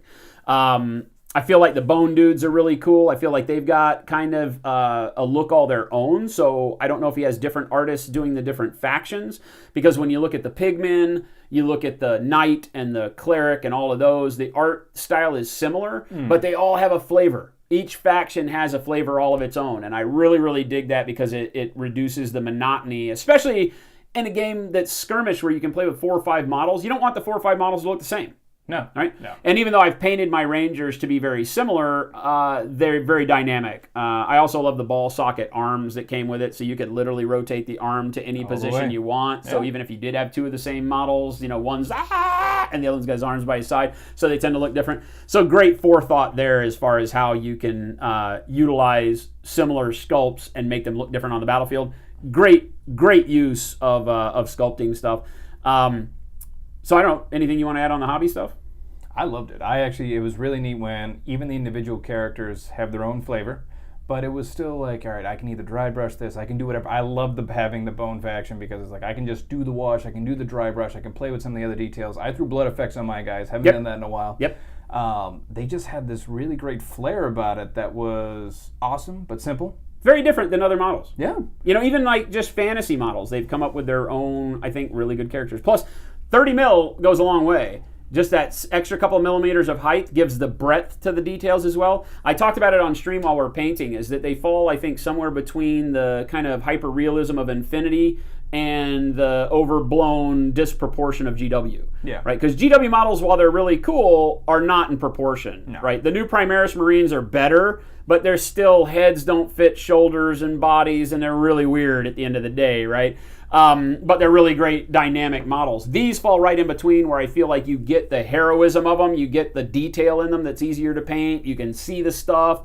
Well, just even like take the main character, put him next to one of the other guys. Yeah. There's enough of a difference where you can tell, like, all right, this guy's subservient. Yeah, the volume of the models is good. I just love the art design. I think kudos all across the board on the art design. I love fantasy, but sometimes in war games it doesn't draw me in enough because you buy 8 archers and they're all the same. Yeah. And so you have to play with so many models and rank and file troops. Number 1, I don't like painting them, and number 2, I feel like they just look monotonous on the board. Sure. This, because of the small model count, because each model is uniquely different, I really, really enjoy it. I don't feel like you bring 2 fighters. I feel like there's also enough really cool distinguishing perks for bringing different characters that you would bring on the side of the good. You'd bring the druid and the fighter and the knight and the cleric, and because of the synergies between them, you wouldn't be like, why can't I just bring 4 knights and have to worry about the fact that they only have 1 knight model, Yeah. And so now 4 knights is kind of like, and now you've got to go into the painting side to make them all, you need the pantaloons to all be striped differently. Or exactly, right? Textures. Otherwise they all look the same, and I'm a stickler about that, so I feel like it's a rules and a hobby thing that come together.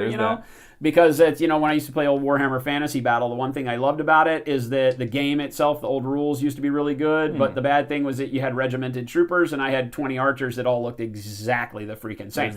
So I love this from the hobby aspect. I want to know about the upgrade cards, because the upgrade cards we looked at least with the starter set, and what came with me, there's not much I can put on my guys. Well, there's a ton you can put on your guys. I went through them, because they really didn't fit, because they were faction specific. No, there's no faction-specific ones, I don't think. There's just keyword-specific, what might limit it right now to a faction, like Holy goes on the cleric. There's right now, because the game is still new, the way that the upgrade cards work is that, we don't have any that are faction-specific on my end, but I have a lot here, so maybe I just took them all. No, but in the starter pack, there was a lot of things, and you're limited. Well, see, like you could have taken this quick shot, because your guy had a bow. Yes. Right? So that wasn't specific to anybody except for bow. This one is pigs and beasts, so that can go either way. Yes. So, but there are some keyword things where it says holy, it says knight only, and because in the game there's only 1 knight, then yes, it makes it a very specific card. Fighter, there's only 1 fighter. I would like a couple of like really generic fist ones, just so you can make your little basic guys a little more spicy. Yeah. Or just any basic guy could be that. A generic fist. There probably were some, but they didn't really stand out enough to really want to use. Because there were a bunch that we didn't pick that were a bunch of fist ones that were not specific. They didn't really do a lot, right? But there definitely are. I mean, like Bold Advance, I think is... Oh, no, it says fighter only, so it's one of the specific ones. There was a lot of rogues. There was a lot of fists that went to the rogues. Yeah, that's true. And the druid. That's true. Not the druid. What was the other one? Maybe the druid. So there was nothing I really saw that I could spice it. My guys were in the 10-card set that you could take. So there's some crossover there. There's some, and I don't feel like there's any bonuses or something that pushes any of the cards too far in one direction. There was enough bad guy ones and enough good guy ones.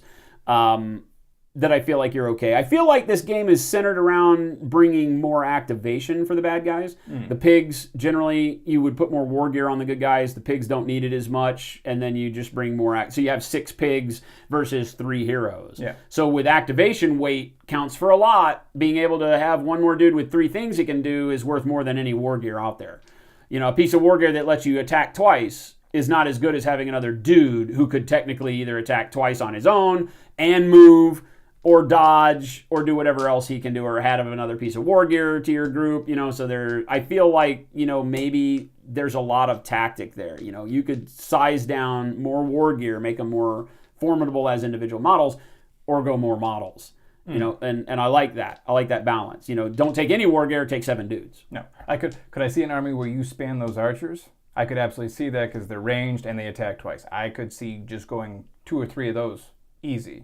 If you wanted to go that road. But they're horrible in close combat, so you can leap in and engage them, and then all of a sudden, what do? If you can get there. But I mean, think about hitting 2 arrows. Yeah, there's no arrows. So with all of your activations, you know, in the short board, I don't feel like that's really a problem. Well, if they're still standing.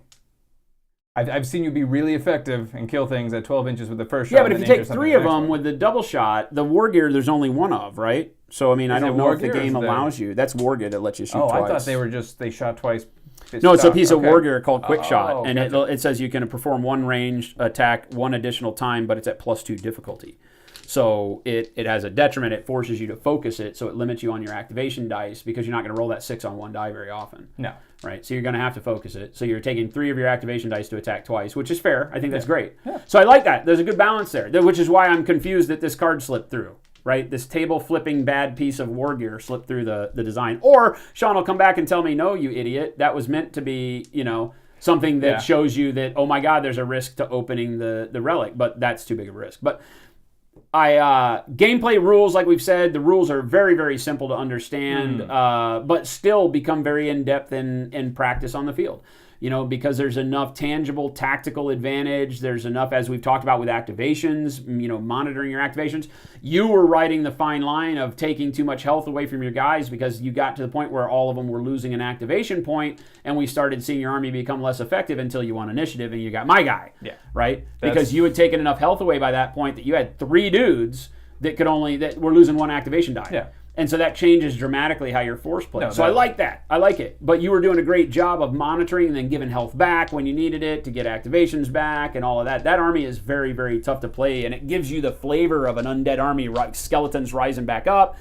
You know, my rolls weren't allowing me to kick you in the dick when you were down. Like I was rolling 1 and missing when you were dead to rights. I'm like, are you kidding me? I didn't remove a single model off the board this game. No, so, and that's what you have to do. Like you saw with the pigs, even your knight, they get up on a 5+. Yeah, toughness. That becomes actually more of a real threat. I got lucky with that 6. That guy stood back up. It is killer in the middle of the turn if you can make a guy get back up and still perform his full activation.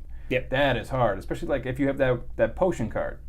Like that is getting someone back up and they're back in. And I feel like we're doing that right. I feel like maybe that being able to heal a guy in the middle of your turn and get his activation we might need to look at that and see if that's actually the rules, because I don't remember in the rules that it stated that you only get your activation stuff assigned at the beginning of the turn. It's not like Infinity where you generate orders at the beginning, and if somebody gets healed, down like that. They don't get it. No, they don't. No. So I feel like it would play a lot differently if it was like that. If you had to at the beginning of your turn pool your activations for every unit, and that if they got healed in the middle of the turn, they didn't get their activation dice. That would be a much different game. Yeah. I don't know if that would help or hinder. I actually didn't even see anything in there that said where it's like, hey, you can't give somebody a potion if you're already engaged.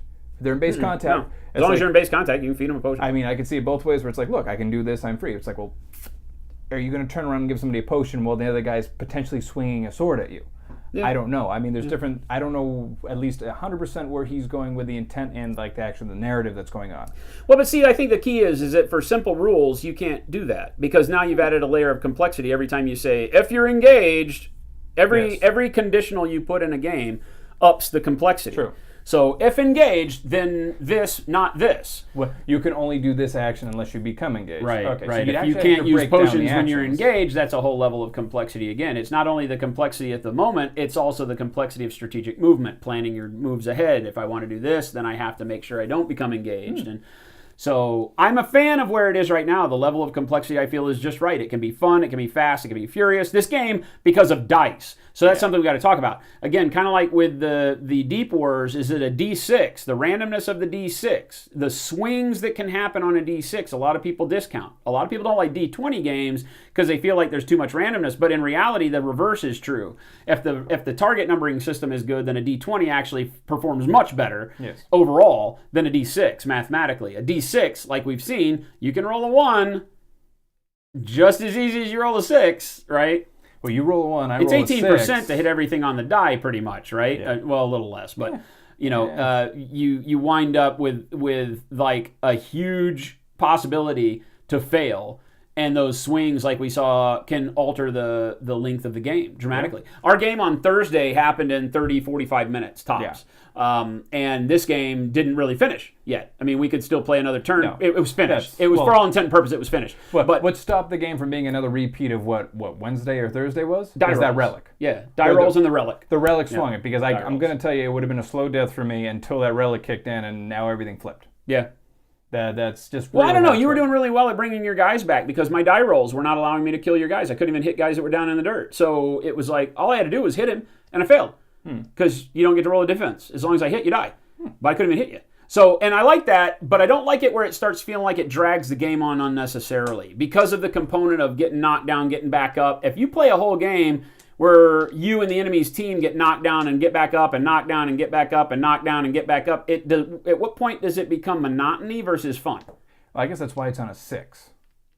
That's if you got to roll a D6. Well, no, not for you. You just take health away and give it to them, and then if they said suck health back and then give it to them. So your army has a dynamic that allows you to keep getting back up, which is a good narrative. Mid-turn. But at what point does it become monotony, right? Because in addition to that, you still get to roll your D6, right? I mean, you still get to roll a D6 at the end of the turn like you did, and you succeeded and stood him back up anyway. Yeah. Even after you robbed life from him, and then put life back on him to stand him up and get his activation, and then I knock him down, and then he gets back up. So I get it. At some point, it's narrative and it's fun. But like I watched a game being played on the internet, and it literally pigs got up for 30 minutes.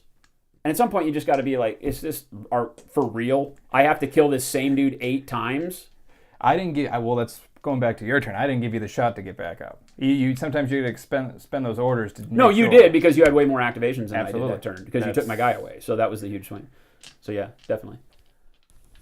Lazar, what's going on? So how much is the starter pack, and how much are those expansions that we did? I don't remember pricing. If you go to RelicBlade.com, I believe that the expansion packs are in kind of the $40 range. Okay. So very, very reasonable price.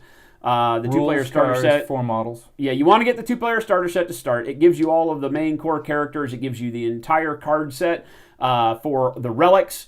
And for the upgrade cards, the bulk of all of that comes in the starter set. Each of the expansions gives you upgrade cards that are sometimes specific to that faction in addition to good random ones, but they're not going to give you enough to then feel like playing you're going to want the starter set, is really the way it is. I don't know if he sells the cards separately, if you could just buy the relic deck and all of that stuff.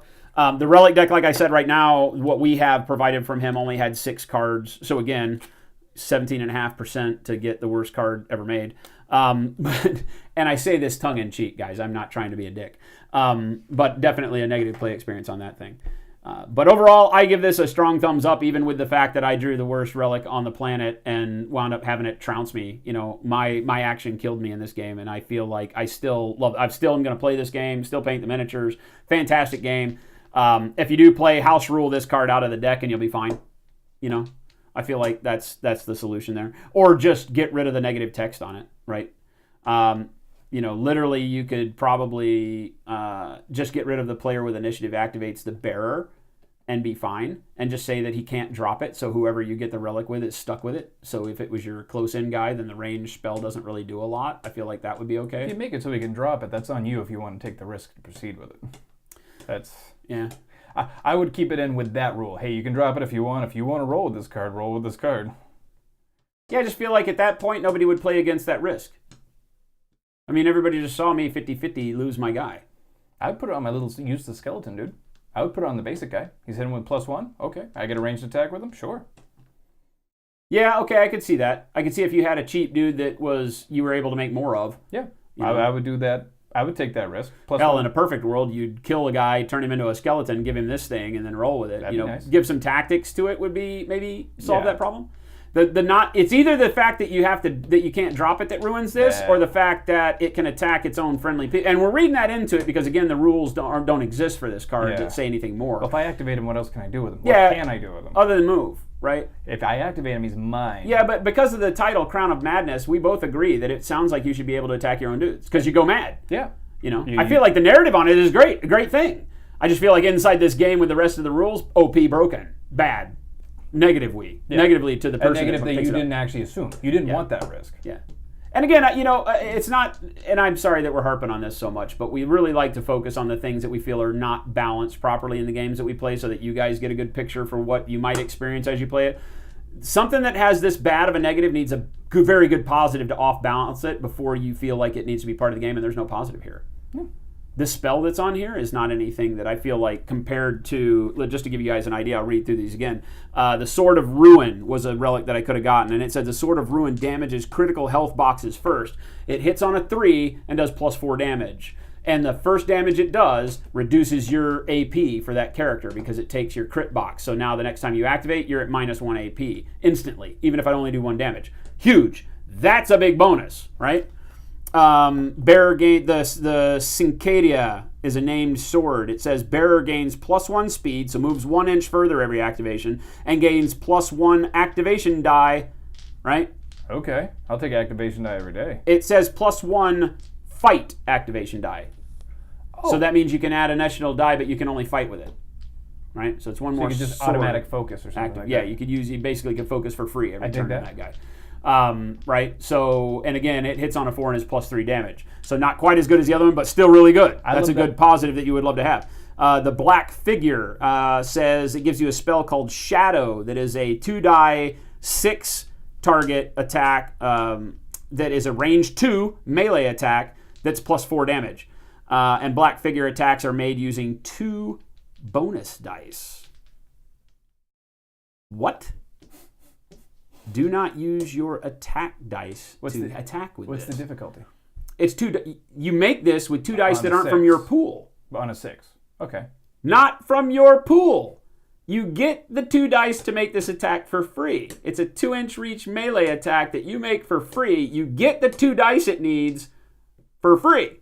So if I have 4 activation dice, have this sword, I now have technically 6 activation dice. I make a 2-die, target number 6 +4 attack on this.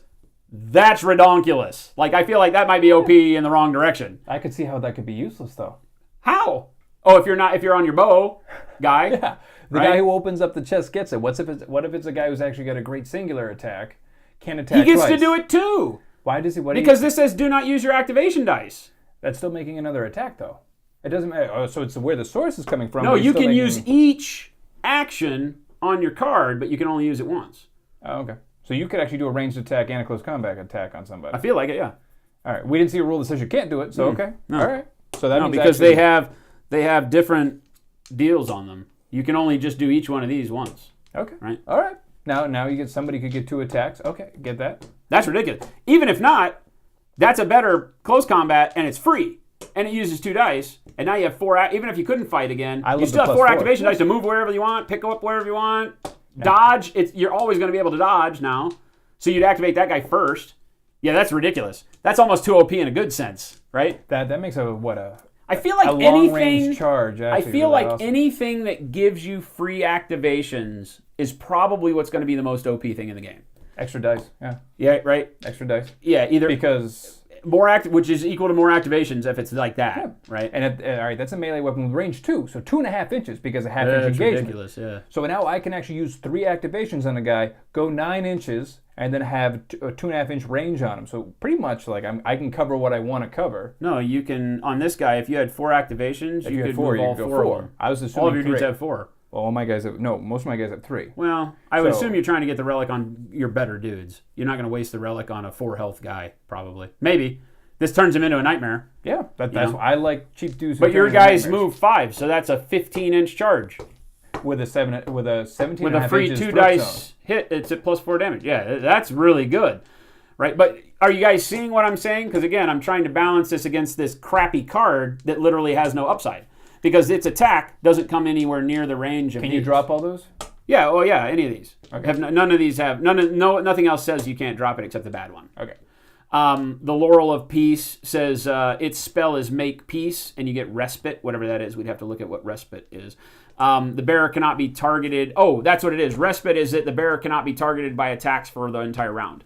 So literally, it's canceled if you attack or if you have already attacked that turn. So you would have to use this on a single dice 6, 3 up. But it means you could literally run your guy up and roll this, and now you can't be targeted by attacks. They can't do anything to you. No, you could get surrounded, though. That wouldn't be a good situation.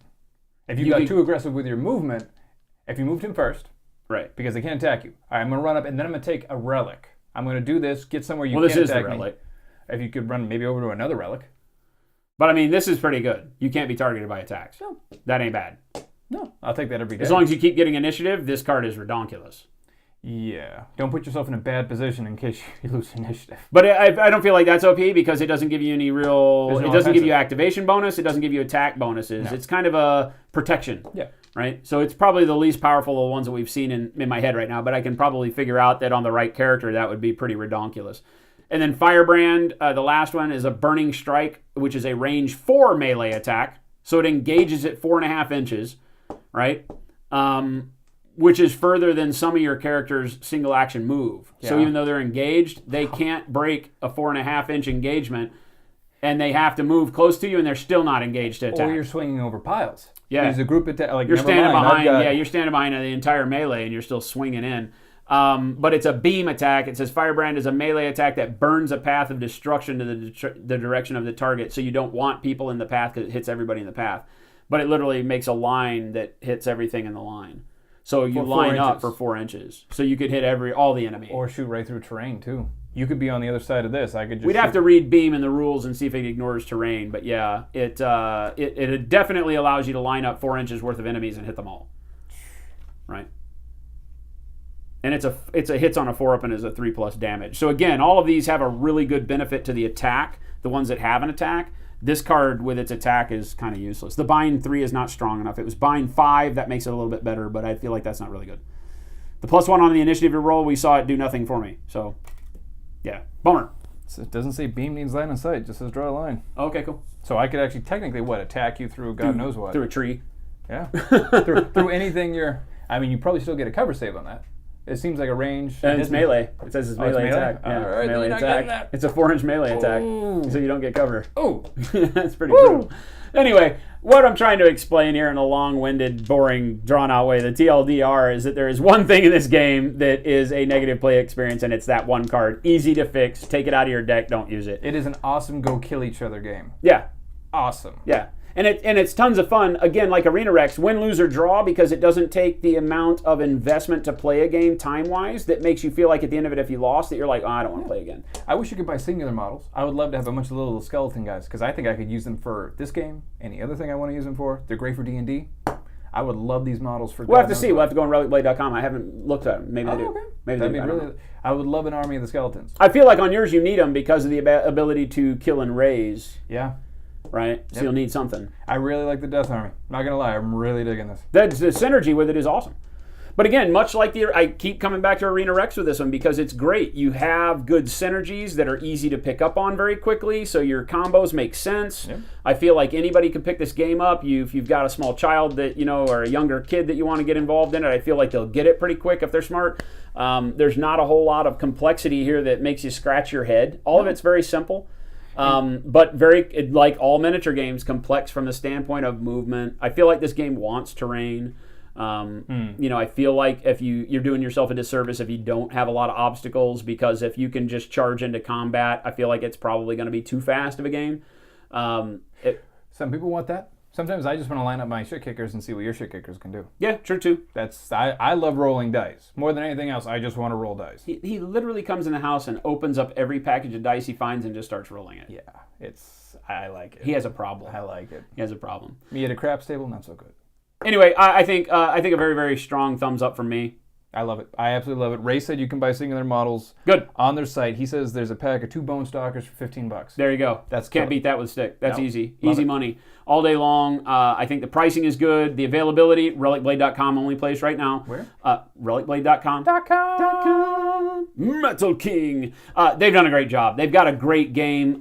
Definitely support this if you like the fantasy genre at all and you want, again, and I hope this doesn't sound like a negative. We call these games the kind of in-between-the-lines games because they take the place and fill a gap where the bigger war games that we play can't fit because you don't have the time. Nope. The setup time is quick on a game like this. The play time is quick on a game like this. You can be in, you can be out, you can be happy, have fun with your friends, drink a beer, go to the game store, show somebody a game without a ton of time investment so you can get traction with it in your local gaming community, I feel. Same with Arena Rex. It doesn't take a lot of models, so you're not investing a ton of time to get them painted up and fielded on the table and looking good. It has terrain that everybody's using already. Hills, fences, trees. You don't need some specific sci-fi genre that's hard to find. I feel like you could play this on 40K terrain. You can do whatever you wanted to with it. Hands down. So I can't speak high enough about it. I think it's a great game. This is a do. Congratulations, good stuff. Hands down. This is a do. Yep. If you've got money burning a hole in your pocket, do it because you can do whatever you want with it. Yep. Just take the Crown of Madness out of the box. Or leave it in and just go for it, baby. Oh, brutal. Very brutal. All right, guys. What do we got here? Anybody else? Who wants to see the kilt? Who wants to see the kilt? Oh, no. Oh, just kidding. Oh, no. I almost raised it up so you could see it, but that would have been bad. He is got us banned on Twitch. We can see the Twig and Berries right here, live on Twitch TV. Crown of Madness. No, we're not going to talk about it. See? They're calling for it. They're calling for the kilt. Starter was 99 and expansion is 35. That's what I thought, Ray. Perfect. And on closing, they do have their third Kickstarter starting up on Friday the 13th, this coming Friday. So watch Kickstarter, RelicBlade. I would believe 2 new factions. Ooh. Each of the releases, I think, is 2 new factions, one for the good, one for the bad. So keep your eyes open Friday the 13th. It will run through October 31st, Halloween. So you've got plenty of time to go back it. I do not know what will be included. We have not gotten a sneak peek of that one yet from Sean. I'm hoping to see something in the next week, so I'll keep you guys updated during the paint-alongs during the week. But yeah, so that's coming. It'd be a great time to get in, get yourself a starter set, and take a peek at the new factions. I love that he's active and that he's bringing new stuff out too. Because as you go, you're going to notice very quickly that you're finding yourself wanting more. I want more cards. I want more of all of this. I feel like it has just enough of that kind of card collector mania thing going because I want they make the characters. If I just had one more of these, it'd be like, oh my god, I'm gonna build my, So yeah, so the upgrades, it's fun, man. We could just sit here and talk for hours. It's fun. I love games where war gear is in it, and even more so when the war gear comes in a card form. So when you lay it out, you can see what you've got. I don't have to have a big piece of paper with all my stuff listed down. All of the war gear has all the rules on the card for what the war gear does. Come on, man. You can't beat that. You make it as simple as possible for stupid guys like me, you win. So, great stuff.